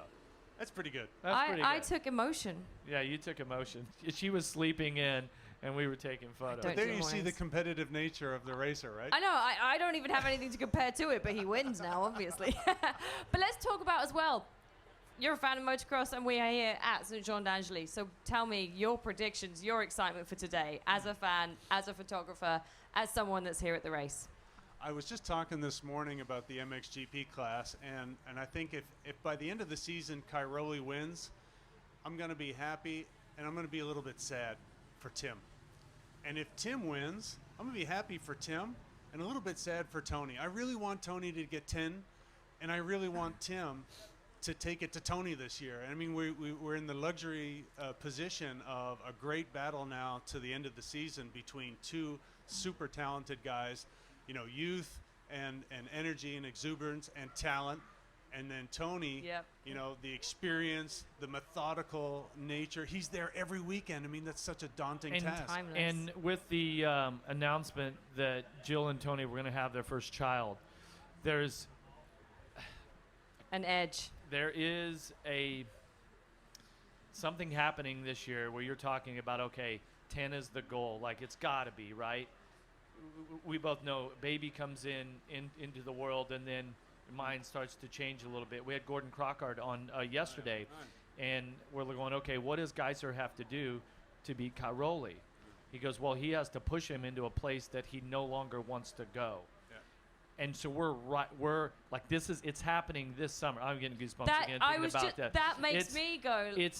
There's more to it than just them having the child, or that he's going for 10 races, or that it's Tim and he's, you know, the guy coming up and Tony's at the end of his career, and then you've got Stefan in the background who is good friends with Tony, right? Yeah. Like that sort of position that he's in, because he's a very competitive man. Mm-hmm. He is a very competitive person. There's a part of him that probably says, I hope he's done at 9. But there's also probably a part of him that he'd be very proud of him if he did win 10 titles. And you know, there may be more after that. We don't know yet. So it's like this massive intersection that's happening in Motocross Grand Prix this year. Yeah. Two of the nicest people you'll meet. And right now, I want you to be taking photos to capture for the next book, because we know that exactly what you're saying, the emotion and what's going on is huge. I'm really glad that Tim got through the winter healthy, and because his talent level is so huge. He's an innovative rider. He's an aggressive rider. He's all those things we want to see with a challenger. And Tony is all those things you want to see in a senior statesman. Yeah, 100%. You know? Yeah. And so it's a classic battle. It's like last year, but even closer. You know, I think Tony lifted his game over the winter time. I think he came in more prepared than ever. He's actually had the best start to a Grand Prix season that he's ever had, and that's daunting for the competition. But Tim is like, he's like a bulldog out there. You know, he's going for it, and we can see the two of them are really at the edge. You know, once you develop your skills and your talent and your conditioning to an extremely high level where you're a podium guy, then it's all about your psychology. It's all about you forcing your version of the future onto everybody else, and not letting anybody get any step over you psychologically. And that's exactly what we're watching every weekend now between Tim and Tony. And to be able to witness that, to be here at the very highest level, that's not MX2, that's MXGP. It's a real honor to be here. It's just a wonderful thing to watch. And France is really one of the best GPs of the year. We talked about it off camera. The fans in France understand this sport as well or better than any other nation. They're passionate about it, and every single corner, every single jump, they are aware of what's going on. They understand what's at stake, and when the French riders come past, it's mayhem, you know. And I'd love to see that passion for me, because I feel it. You know, you guys feel it as well. That's why you're here. And to see it shared in other people, I think, is part of what just makes the sport so interesting for all of us. Roddy, I want to say thank you so much for coming on. Thank you for showing us through your book. And again, website, www.willtovictory.com. Check that out. Check out the Instagram. And it is great to see another side of racing, the more human side, the raw side. So thank you so much for coming on the show, and we'll enjoy the weekend. And on that note, we're going to have to wrap up soon, guys, because we've got races coming very, very soon, and you can check them out by watching MXGP TV as well. Check out all the information that's on there and watch live races online no matter where you are in the world. Jeff Emig, myself, we are going to be back couple more times today. We got Cedric Soubeyras and guests coming on. We're going to talk to him about his traveling careers and things like that. Jeff, how you doing? You ready for some racing? Yeah, I'm ready for some racing, but I'm going to dive into this book here. So, Roddy, appreciate you being on. Yes, thank you so much for coming on. And guys, make sure you click that link. In the meantime, enter to win this awesome zebra kit behind Jeff, and we'll see you later on.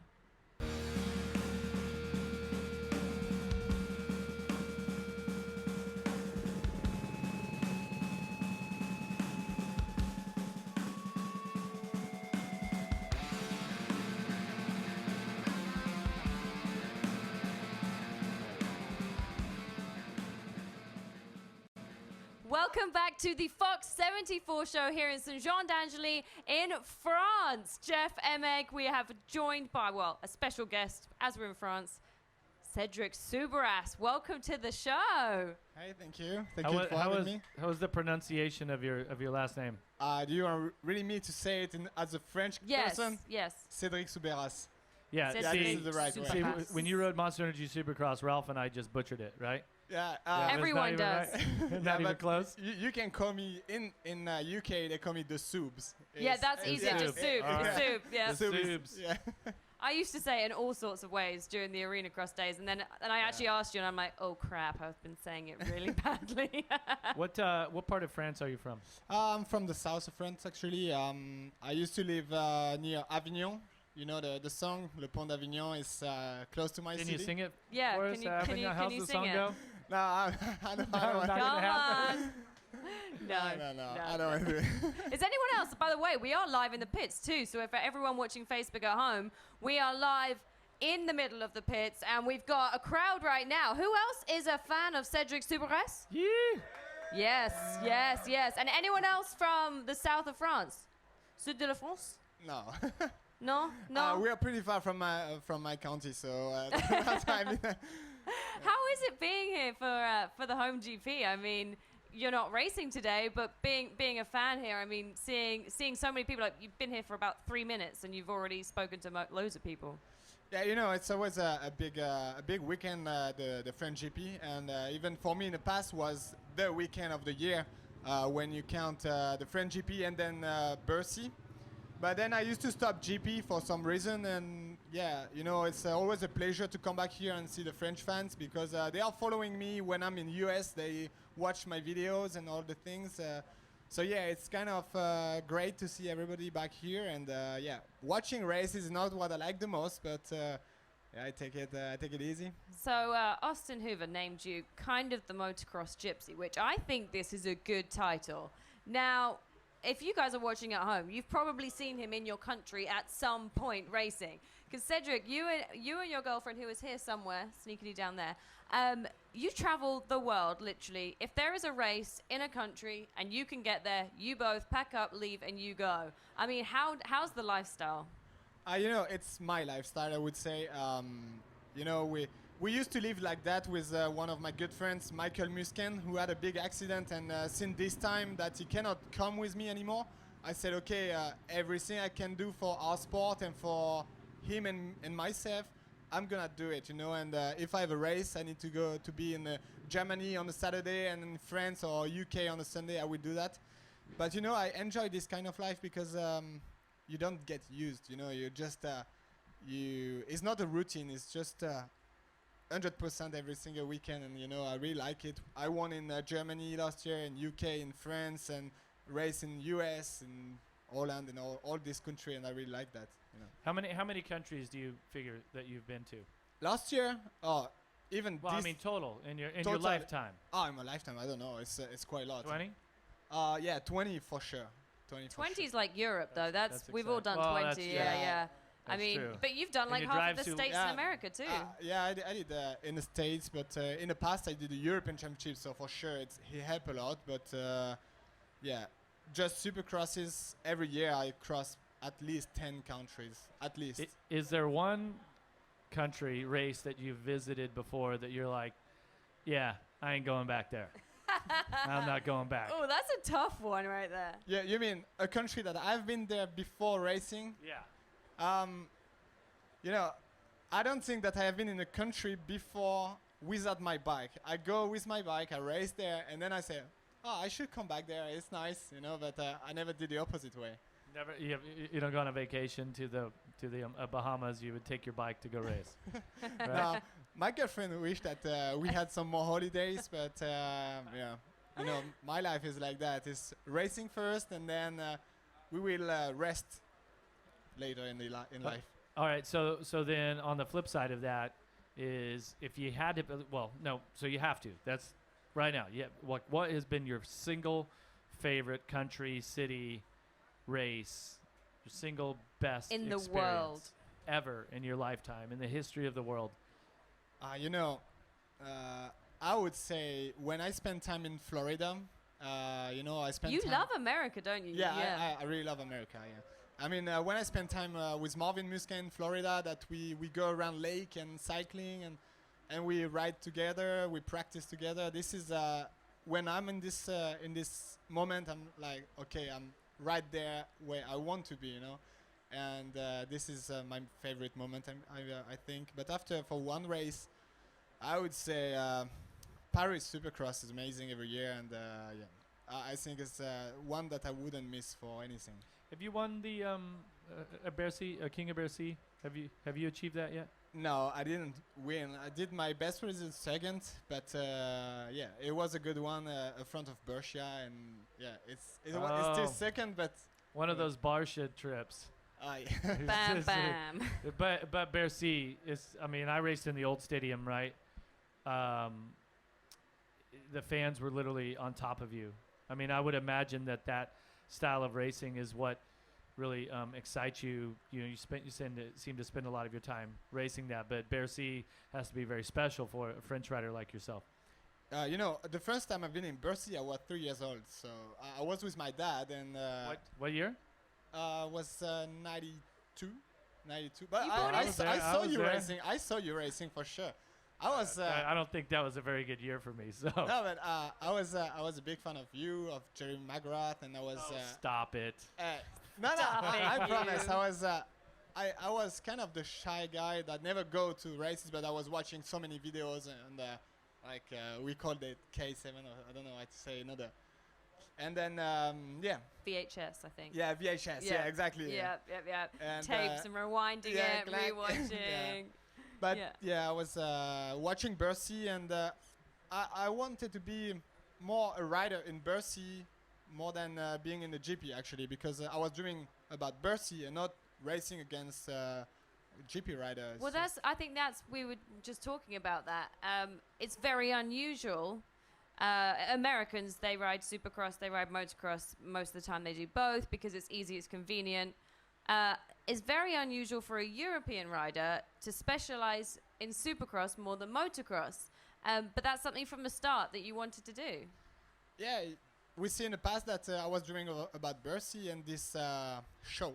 And after, when I had the opportunity to just be a Supercross rider, I'd say, okay, why not, actually? Because I used to do the GP, and I was spending everything I could to be a GP rider, and I say, it's too difficult for me. I mean, I had no parents behind me that could help to be a GP rider, so I said, Supercross was maybe the easy way at one moment of my career that I can continue racing. And that's why I make this choice actually, and then after I say, okay, now that I made this choice, I need to work to be the best one in Europe actually, and yeah, it's what I did with 3 European Championship, and now I'm kind of the Supercross rider in France, but you know, I always look for better. What I mean, it all sounds great if you're watching you on TV or on the internet, but behind the scenes, traveling as much as you do, that's the hardest part. Is the organization? Is how do I get this to here, that to there, packing bags, getting a suspension or a bike to a different country. If you can't drive, you're having to fly stuff. How do you take care of that, and how much work goes on behind the scenes? You know, I'm lucky to not be just by myself. I have my girlfriend Sophia that is helping me a lot with all of this. And she's a queen wherever she is. Yeah, she's behind you. But yeah, you know, but like I say, it's another excitement every single weekend, because you see different person, you see different places, you go different hotel and stuff. And but you only fly to America, the rest you drive to? Yeah, we drive, and just in the UK for the Arena Cross, we fly there as well. But actually, yeah, she was, you know, she's German and she's more strict than me. And me, I was like messy, you know. She's German. Yeah, 2 or 3 days before the race, I was still not planning my fly or anything, and now she said, "Oh, hey, we need to do it a little bit before. That is more strict, you know. Yeah, that, we don't stress." It's but the German way. Yeah, I don't stress because I don't have any fly in 2 days, you know. But now we change a little bit the way to see and organizing things. But so now for sure it's a little bit more easy and cool for me. Yeah. Now, what's your plan from here on? You're obviously watching today. What's the plan for 2019, the rest of the year? You know, Supercross. Yeah, we started practicing just a week ago, and yeah, we had some. We're gonna have some testing again, and I'm just watching some motocross right now. And really, when I'm beyond the gate, I just wish that I was, on the gate, because this is what I love. It's just racing, no matter where, no matter what. But what championships though is your next championship? French championship. This year we won the UK on the Husky with the team Pro System and the team 2B. But now it's only the team 2B, Morocco.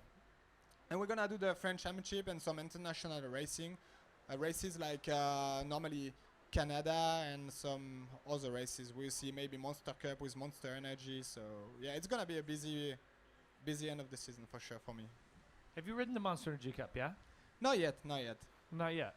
Well, what do you think of that, where Carmichael builds the track and they put those crazy starts and Joker Lane and the different options like that at that event?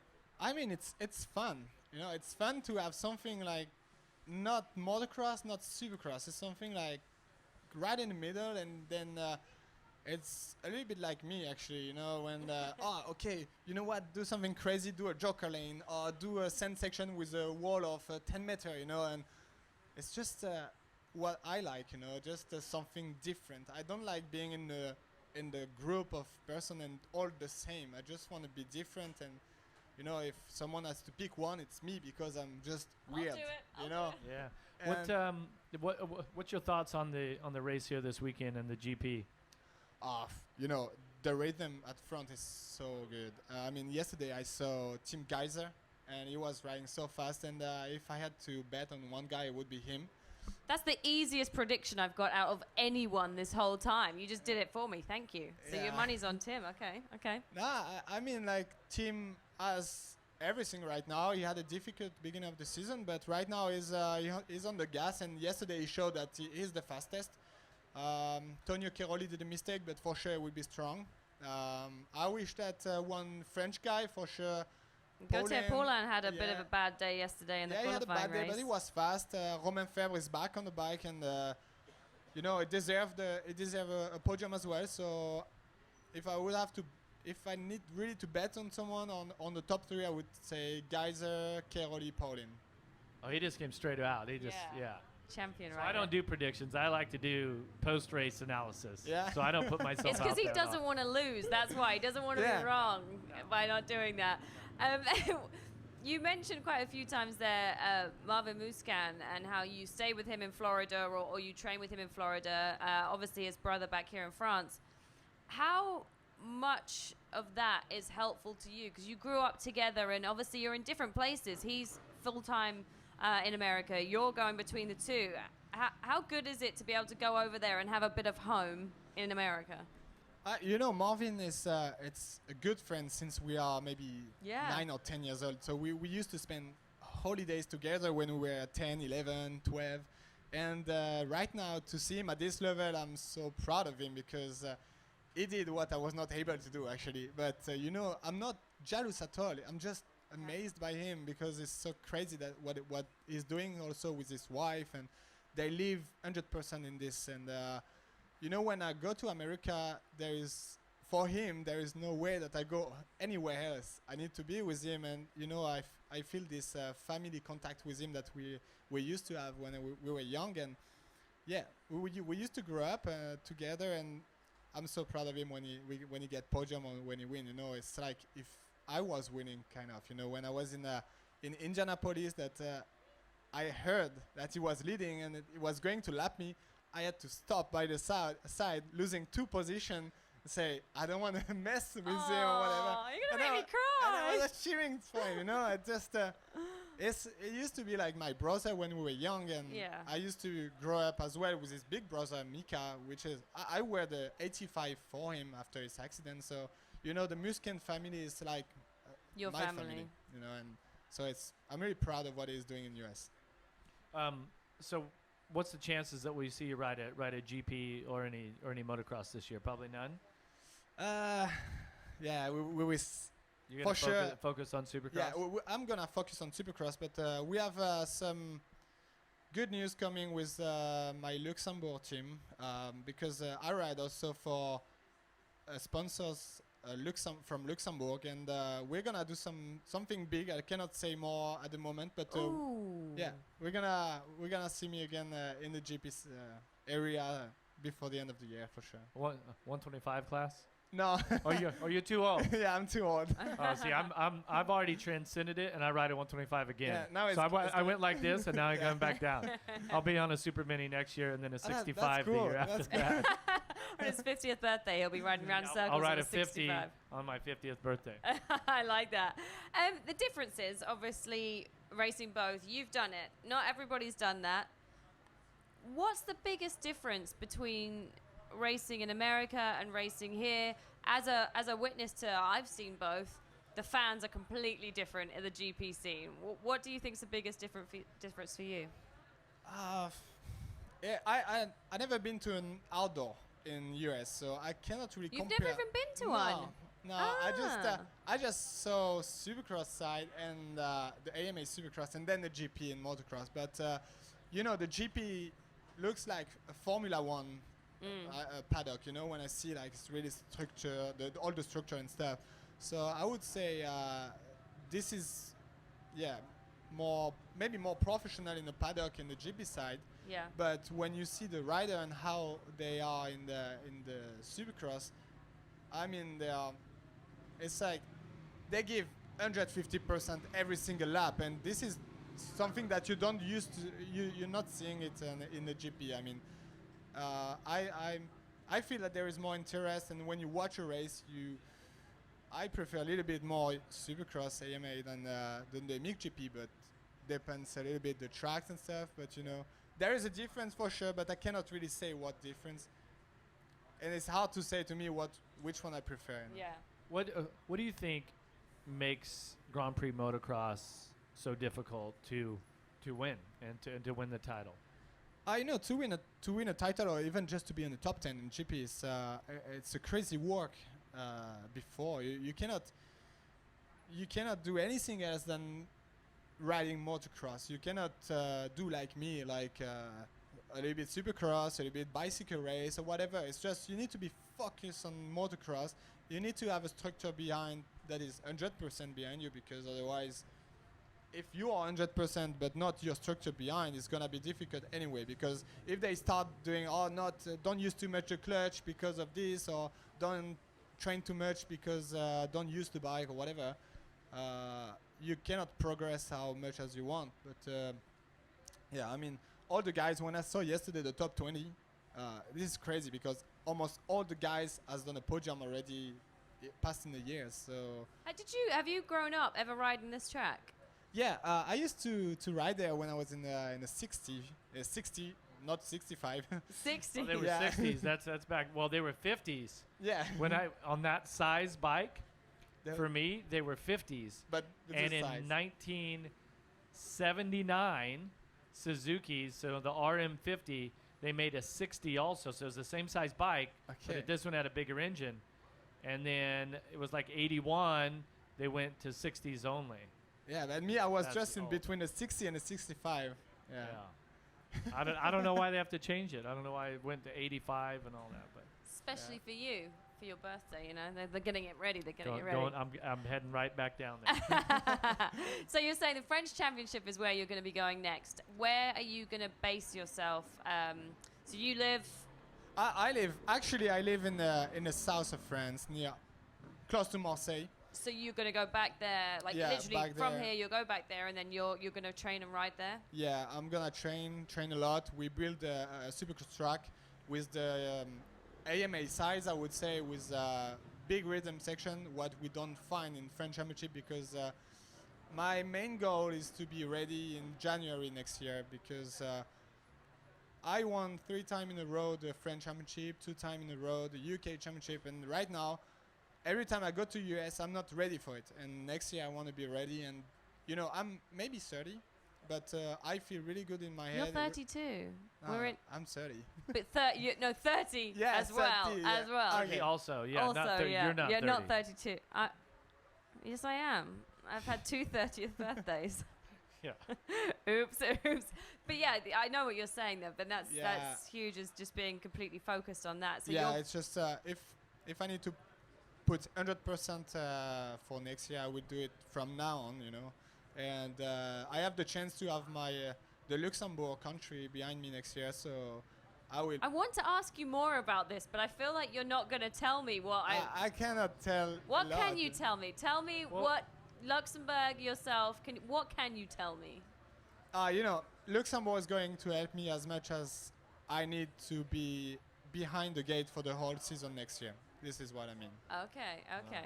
Hey, actually, before we started the show, you had the brand new Fox V3 helmet in your hand there. What's your thoughts on that? It's good, yeah. Yeah, you know, there is there is 2 opposite feedback on this. There is people like it, some not, but me, I love it. I mean, the new I don't know, the new vent on it is crazy. You feel the hair. Me, I have a super good feedback on it. I mean, I can tell just good thing. The balance is good.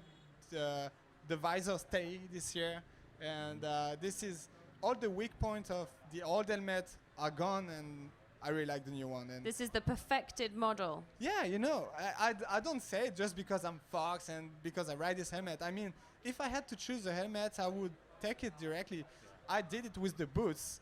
Like years ago, I needed to change clothes and I stopped with Fox. But I said, I want to keep the boots, absolutely, because you know what Fox is making is always approved by good rider like Roxanne and stuff, and like Jeff as well. Well, what like you're saying, we're actually going to be giving away, if you're watching at home or if you're here in the pits, if you click the link that is right next to the live show right now, you can enter to win some of your very own one-off. Yeah, you can win this. See this logos right here? This is actually a Ken Roxon kit. So this new Flex Air and the limited edition Zebra. If you click that link, you can enter to win it. So did you get a set of Zebra gear? Yeah, but I keep it by the side for the first Supercross. You wear it to bed, don't so, you? Yeah. So I obviously wear shift, and I wear Fox helmets and boots. And so the first helmet that I had for the media day when we did the intro, so I had a white helmet, and then I said, okay, I want the matte black, and then I want the Zebra. So I called Chris Onstad, or I emailed Chris Onstad, and I'm like, hey, okay, yeah, give me the black and the Zebra, you know? They're like, sold out, dude. Yeah. Sold Jeff out. I can't get Emig one. didn't get I can't it. get, like, I can probably go to a retailer and try to find one and buy one. But they're yeah, they're sold like, out. sorry. I'm like, wait, what? Yeah, so I have the white one. That's all I have. What about you? Have you just got the white one or? No, just the matte one. Just the black one. Yeah, black. Yeah, I need to wear black. Yeah, I like the black. I like the black. Well, yeah, because you probably wear a Monster helmet. Yeah, Monster I Energy need helmet. I need to wear the Monster helmet, but the first one I got was full black, and I need to try just by my side. And Well, we need to put some white zebra stripes on there then, and just reverse it. Oh, a So reverse, that'd be rad. reverse That'd be zebra. I rad. like that. Another thing that's really cool about this championship is the fact that you've got 2 strokes out there. I mean, the 2-stroke racing is unbelievable. For you, take away whether you're doing supercross, motocross, or whatever, 2-stroke or 4-stroke. Honestly, 2-stroke. 2-stroke, and why? Why? Because I probably used to be the last rider in MXGP racing a 2-stroke in 2010, actually. 2010, you were still on a 2-stroke. Yes, and I was doing the complete MXGP and not any 300 class. I mean, I was the last one and the only one on the 2-stroke in the GP. And I'm probably the last one that scored points there. So Cedric Soubeyras says 2-stroke, but the other night we went and asked a bunch of other people what they thought, 2-stroke or 4-stroke.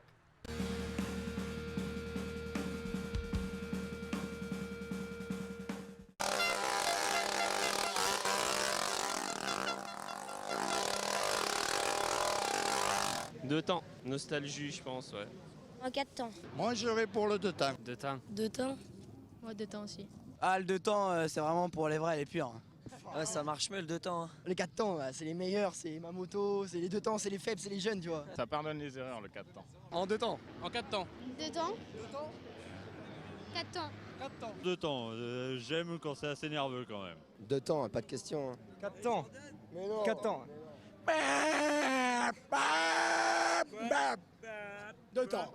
Un petit 2 temps pour débuter, après un 4 temps. 2-stroke. 2-stroke. 2-stroke. 2 temps. 2 temps. 4 temps. 4 temps. 4 temps. 2 temps, bien sûr. Ah non, mais 4 temps. Hein. Okay, so I think the main thing we heard was 2 temps. And if you're watching anywhere else in the world, 2-stroke. What about you, Jeff? I mean, I'm really fortunate. So I've been a brand ambassador for Husqvarna motorcycles since 2016, and with Husqvarna, we make a 125, a 250 2-stroke, and in the motocross, and then a 250, 350, and 450 in the 4-stroke, and I can ride whatever I want anytime.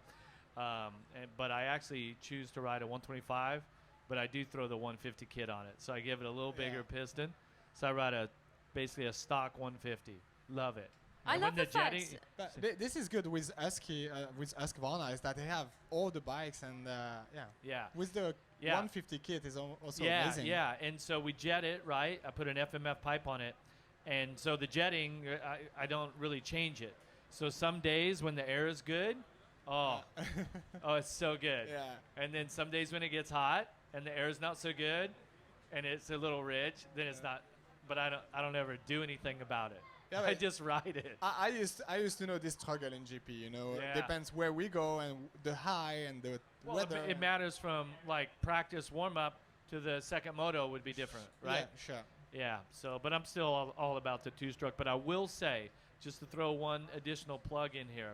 So, I always wondered why Husqvarna and KTM, why do they make a 350? Just go 450 or 250, like. Yeah, why bother? And last year I did this event, and I didn't want to ride a 125 for this event, so I ordered up a 350. I just rode a stock 350. I loved it.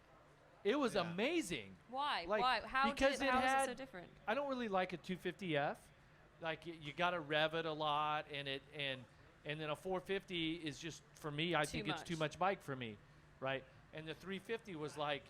It was the best of both worlds, and I was really surprised. Have you had any time on a 350? It's funny that you say this because I'm Husqvarna since this year, and when I try all the bikes, I said, okay, I do the arena cross on the 250 against the 450, and I won the championship with the 250. Then I tried the 350 and the 450 again, and I said, I want both bike for my championship, and I want to make the decision after the practice which bike I use on which track. Oh, so it's that changeable. So you go to the race with a 350 and a 450. And a 50. Anyway, next weekend I do the development on the 350 and on the 450 to have both bikes ready, because in France we have some big tracks that looks like US in the outdoors, but in the indoor, when we go in a small stadium, the 350 can be much better. So that's why I ask it, and I will make my decision. And this is an option that you cannot have in any other brand. And this is like amazing. I mean, to be able to make a choice after the free practice, saying, okay, I change bike. No, that's absolutely amazing. Yeah. I mean, I don't know. I've never heard that story before. See, you are one. Dude, we're one teammates lucky now. French Do you guy. know that? We're teammates. Team Husqvarna. I like it. On that note, I mean, we're going to have to wrap it up here because all we can hear is four strokes, and that's because they're getting ready for the first MX2 race. Stay tuned on MXGP TV because you'll be able to watch that later, and make sure you take that link. Cedric, Soubeyras, thank you so much for coming on. It's awesome to see you. The fans love you, and good luck on the rest of the year. And where can the fans follow you on your Instagram and social media? Sorry? Your Instagram? My Instagram, Cedric Soubeyras, simply. The Ced. Or what'd you call him? The Ced? Sub. The Sub. Zuby. Zuby. All right. Hey, good luck with all your future racing and everything. It's fantastic having you on the 74 show. You. Really good. Thank you. So you guys stay tuned because we're coming up with the races next. And thanks, Sophie.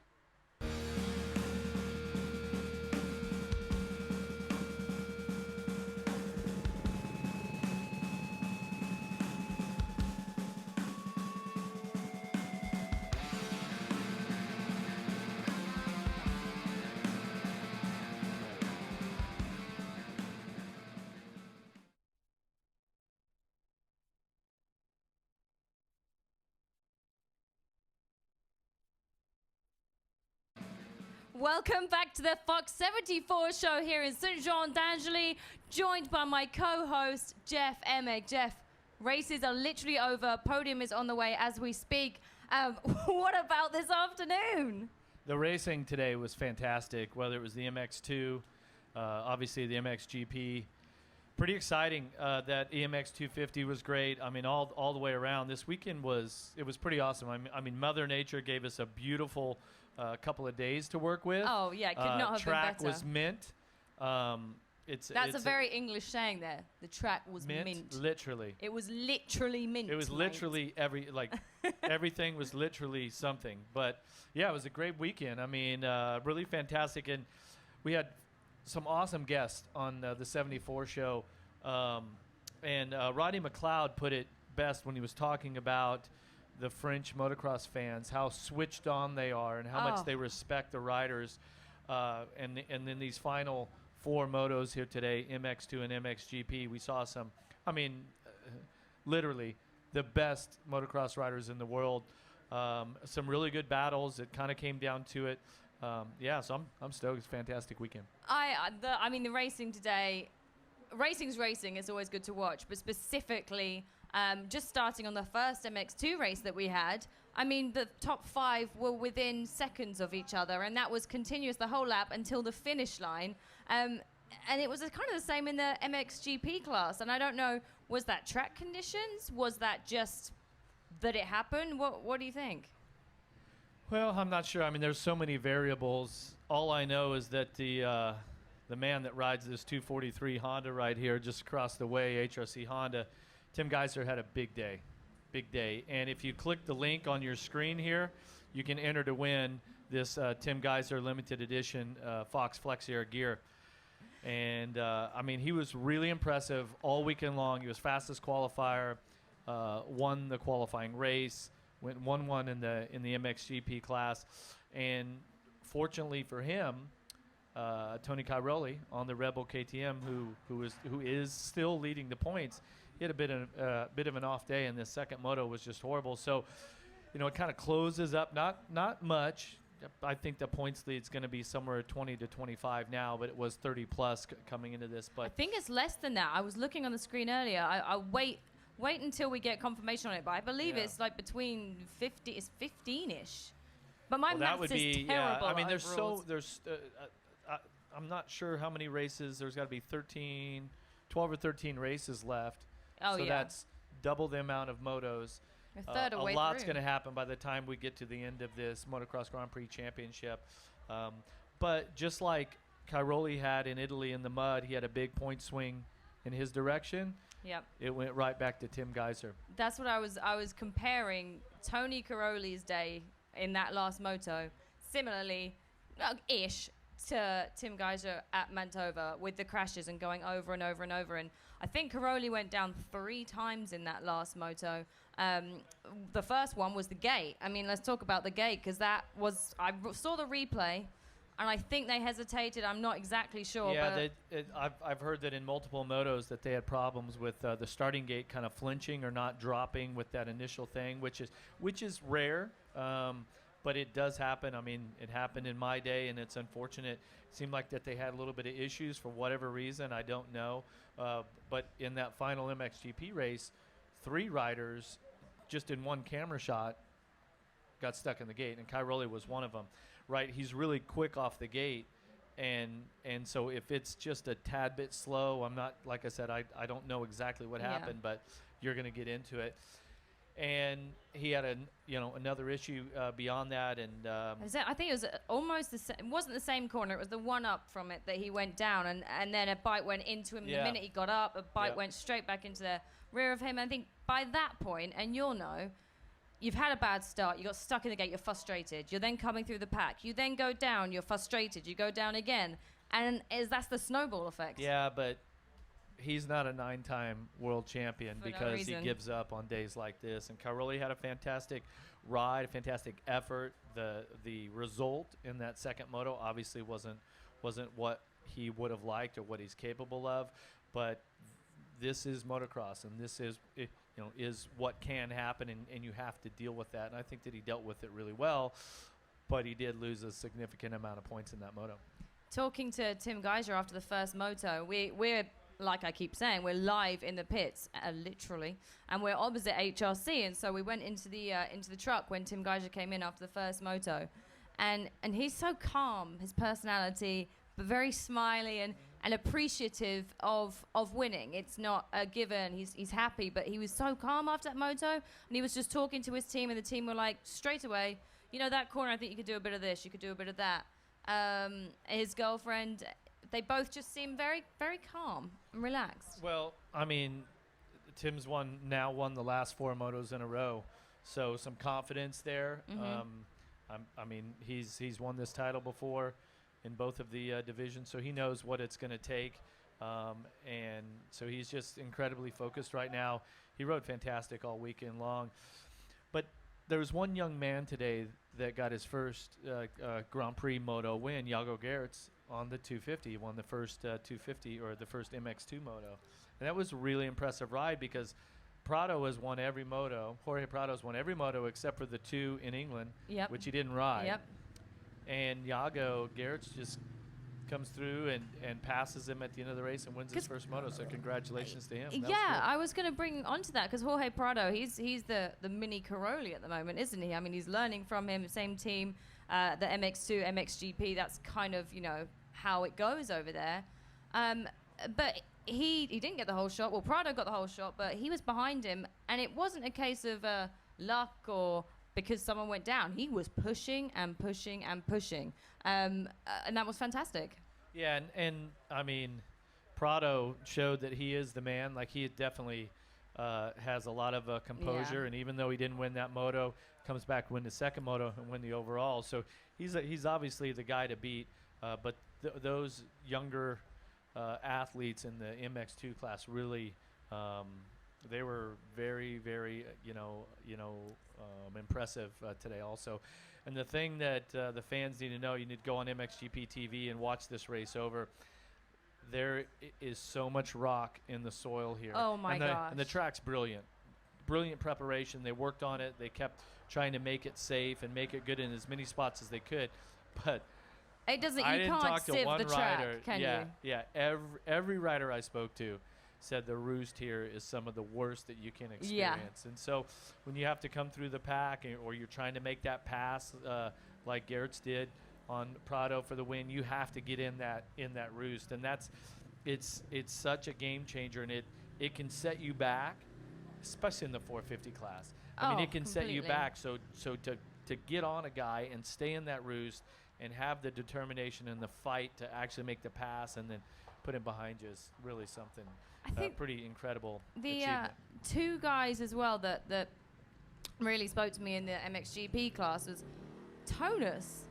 He had an unbelievable ride, both motos. He had moments where he'd lose a slight bit of time and you'd think, oh, he's got tired, he's just going to end up going, and then he'd come right back. And for him, it was two podiums on each race. And he's a guy that's either on or we don't see him. I mean that's how it is for him. And then Gauthier Paulin, we were all, I mean, you should have heard the crowd if you were here at the race. On the back section where the wall is, Gauthier Paulin, first lap, launched it. And I mean launched it, absolutely just went for it. Lap after lap after lap. That's got to be painful after a while, right? Well, he obviously had that jump dialed. It's like a real steep, short tabletop and then some rollers after it. So he was just launching it. Only rider that was doing that. So the fans here in France, even though they didn't have their man win, they certainly enjoyed that. And the view from where all the spectators are to see it up on the hill and see Paulin just launch this jump. It looks like he made a mistake and the throttle's stuck and he's gonna crash. out. But yeah, it was fun. It was a fun weekend. I really enjoyed the guests that we had. You know, starting Me with too. Sebastien Tortelli. Thanks for bringing up, digging up bones on that old stuff from our races back in the days. But great to catch up with Sebastien and hear what he's doing. Roddy McLeod, who's the author and photographer of Will to Victory, who we had on. Gordon Crockard, head of Yep. HRC Honda. It's just so good to see the faces of people that make it, that are behind the scenes of it. And one of them, actually, one of the faces and behind Matthias from Moto Verte. And Got a Matthias, little yeah. bit, yeah. So you got a good memory. Got some insight, but we still have one more guest. We do. Let's bring him up. He's the man that's in charge of this whole thing right now. He's from Fox Racing. Come on, Austin Hoover. Austin Hoover, come on, jump in here. Get in here, He Austin. had to attend the podium celebrations. Have you just come straight from the podium, Austin? Is this thing working? There you go. I think I have some like yellow and red smoke all over me. And, yeah. It was the yellow people were out there. Yeah. It's crazy how well they travel. How was the podium just then? I mean, that race alone, like, I think, with for Tim to kind of be buried off the start a little bit, and then the next thing I know, like when they come around that top part of the track, like the first time we saw him come back on that side, he's in fourth, and I'm like, dude, what did you do? Where did you come from? Hey, when it's your time like that, when you're the man, you just take that initiative and you're just fearless and you don't wait. And when you're not, when you're whatever the opposite of that is, you just like tiptoe behind people. But he's like, I don't belong here, wherever it was. Let's say it was 10th. I don't belong here. I belong up there. Oh, and and you just. You've only got a certain time you can do that before it gets stretched out as well, hasn't it? You've got to really capitalize on like the first few laps of passing. I'm talking like I'm a professional racer right now. I have no idea. That's why you're here. Races, you would know, yeah. I think it's like that. It's like that confidence, like when you know that that's where you're supposed to be, like you're going there. Like whether or not 100%, yeah. You're going to end up there whether or not it takes you the entire 30-minute moto or whether you can go from whatever to, even to fourth on the first half a lap. Like it's going to happen. You've become quite close with Tim outside, I see him occasionally, as does Jeff, but you speak to him on a regular basis. You see him on a regular basis. I was saying that we went in the truck after the first moto and how he was just very nice, happy and appreciative and like chatting to the team about some advice. Tell us a bit more about the Tim Geiger that you know and the Tim Geiger after races, whether they're good or bad. Yeah, for sure. I mean, I'm lucky in the job that I do to work with, a ton of amazing athletes. Like we have a incredible roster at Fox, and working with Tim has been awesome. Like ever since I've been in Europe full time, we've gotten really close, and to see the way that he handles, the highs and also the lows is pretty interesting because.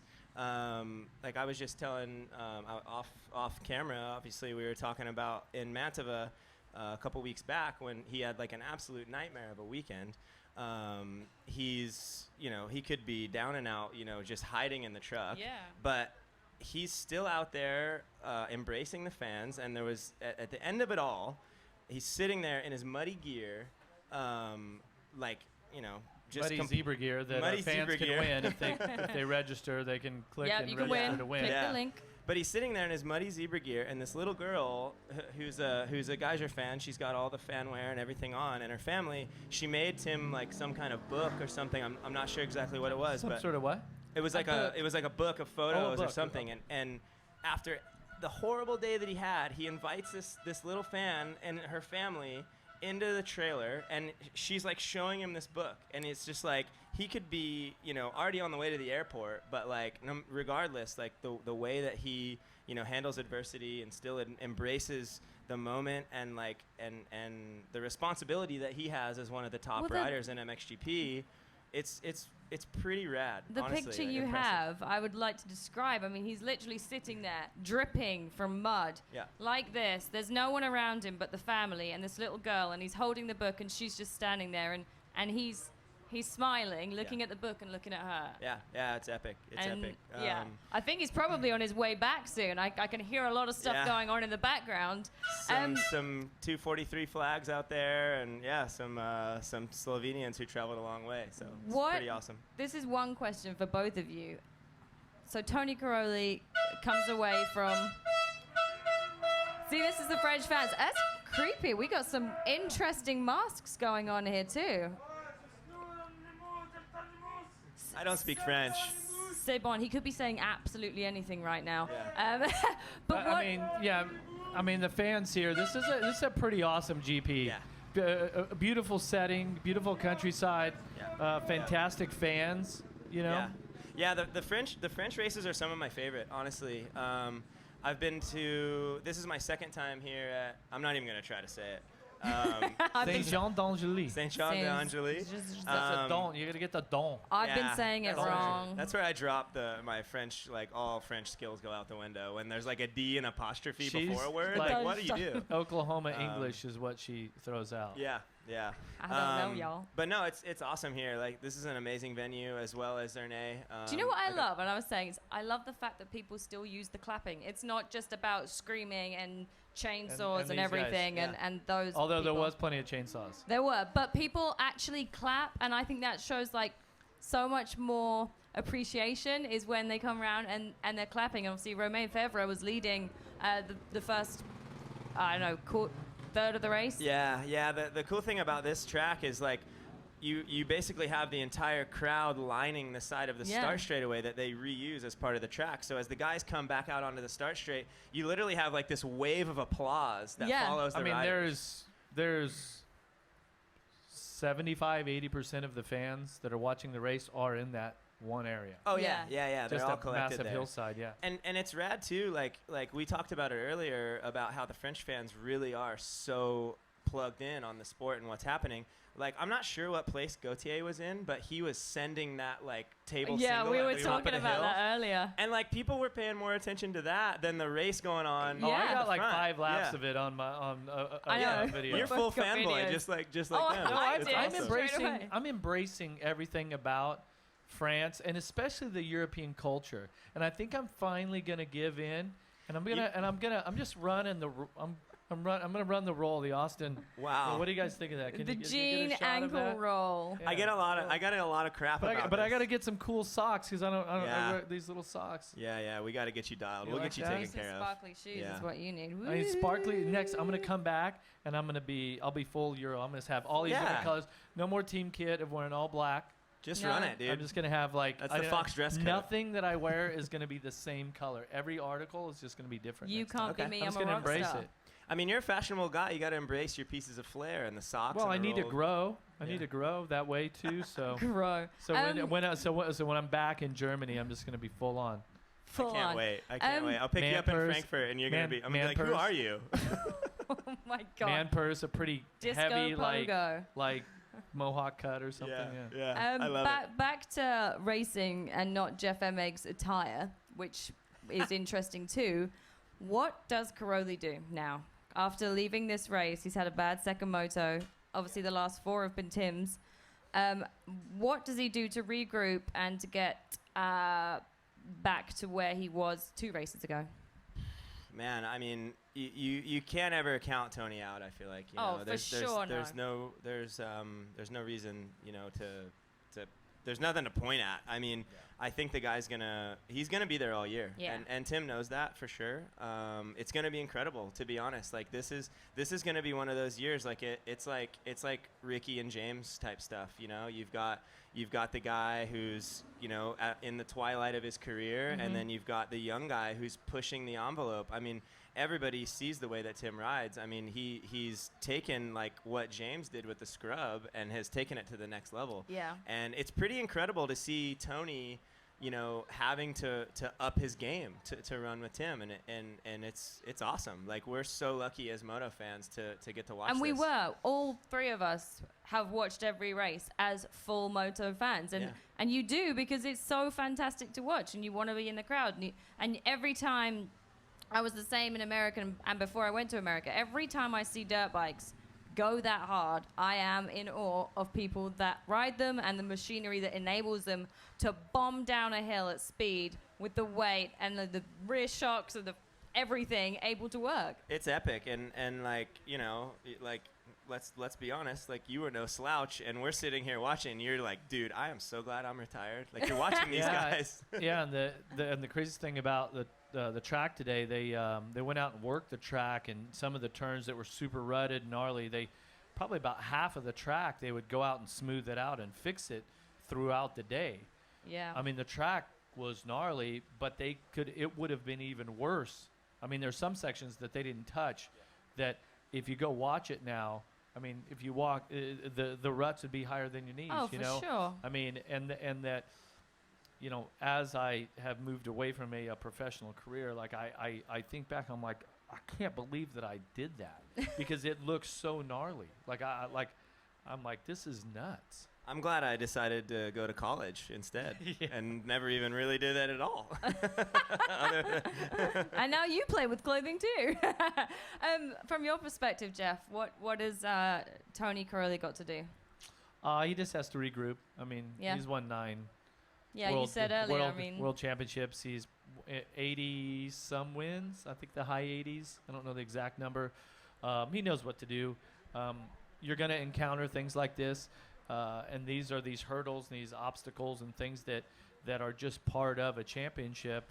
20 rounds, so there's 40 opportunities. And today, there obviously was an issue with the gate in some form, whether it was those guys that jumped it or there was a slight glitch or a malfunction. The end result is that Tony got stuck in the gate. Okay, so what are you going to do about it? And it's always the first thing is, let's say you stuck in the gate or you crash in the first turn. You can't compound it by making another mistake. So you've already put yourself back. So now just be patient. But then he had another mistake, and then that turned into another mistake within that again when another guy hit him. Yeah. So I mean, it was a bad moto. It was a bad moto all around. But there's 40 of those, right? And so I don't expect either of these 2 championship contenders with Caroli or Geiser, I don't expect any of them to be perfect through the end of the championship. And even though they are the guys, that are leading the championship, the guys that are winning the motos, I mean, they're at any time there's 5 other riders that could sneak right up and take a moto win away. I mean, Or Tonus take points could, That's what I was gonna say. he had such a good day. There's possibilities of him coming through. Gautier Paulin on a good day. It's fantastic too. So how about Fevre? So I heard that Fevre took a rock in between his goggle and his helmet, and it actually cut his eye. Then he comes back out and whole shots and leads most of the second moto. Really impressive. Really impressive. Well, guys, we are coming to an end here. I mean, it's been a fantastic day at Saint-Jean-d'Angely. There we go. Said it. That was really good. Yeah, Thank you I very got much. nothing on that. Can we just give it a try? Go on. Saint-Jean-d'Angely. That was all right. I'll take that. I'm not French, but that was good. Yeah, I like how you like. What's your scale? Are you even grading me on? Crappy to crappy. No, I'm joking. Austin's very good word. He's lived in Barcelona for 2 years now. What is the one word that you love, Austin? Tranquilo. He even says it with an American accent. Tranquilo. Oh, that was Australian. I don't know why I did that. Anyway, on that note, I'm going to shut up and give Jeff a break. And you got a flight to catch. You're about to turn into a pumpkin here. I know. I've got a flight to catch. These guys all probably want to go home soon, but we are going to be back for Tuschenthal in Germany and Assen for the Motocross of Nations, one of the best races of the entire year. Jeff Emig, any last words? No, just thank everybody for watching here on the Fox Racing Facebook page. Make sure that you tell your friends about it. Even though this is live, it will be archived, so you can obviously see it whenever you want. But if you want to win the Tim Geiser gear, you need to click on this link. Tell your friends to click on the link. They'll have a chance to win this limited edition Zebra Flex Air kit. It is a pant and jersey, Tim Geiser's Axel kit. So Austin Hoover, thank you for coming in. Any last words from you? No. I'm just looking forward to the season. Looking forward to being back with the show here in a couple weeks in Tuschenthal, and just looking forward to more good racing and more good times. All right, guys. Well, make sure you stay tuned back in Germany and in Assen. And from us here at Saint-Jean-d'Angely, we'll say goodbye. See you later.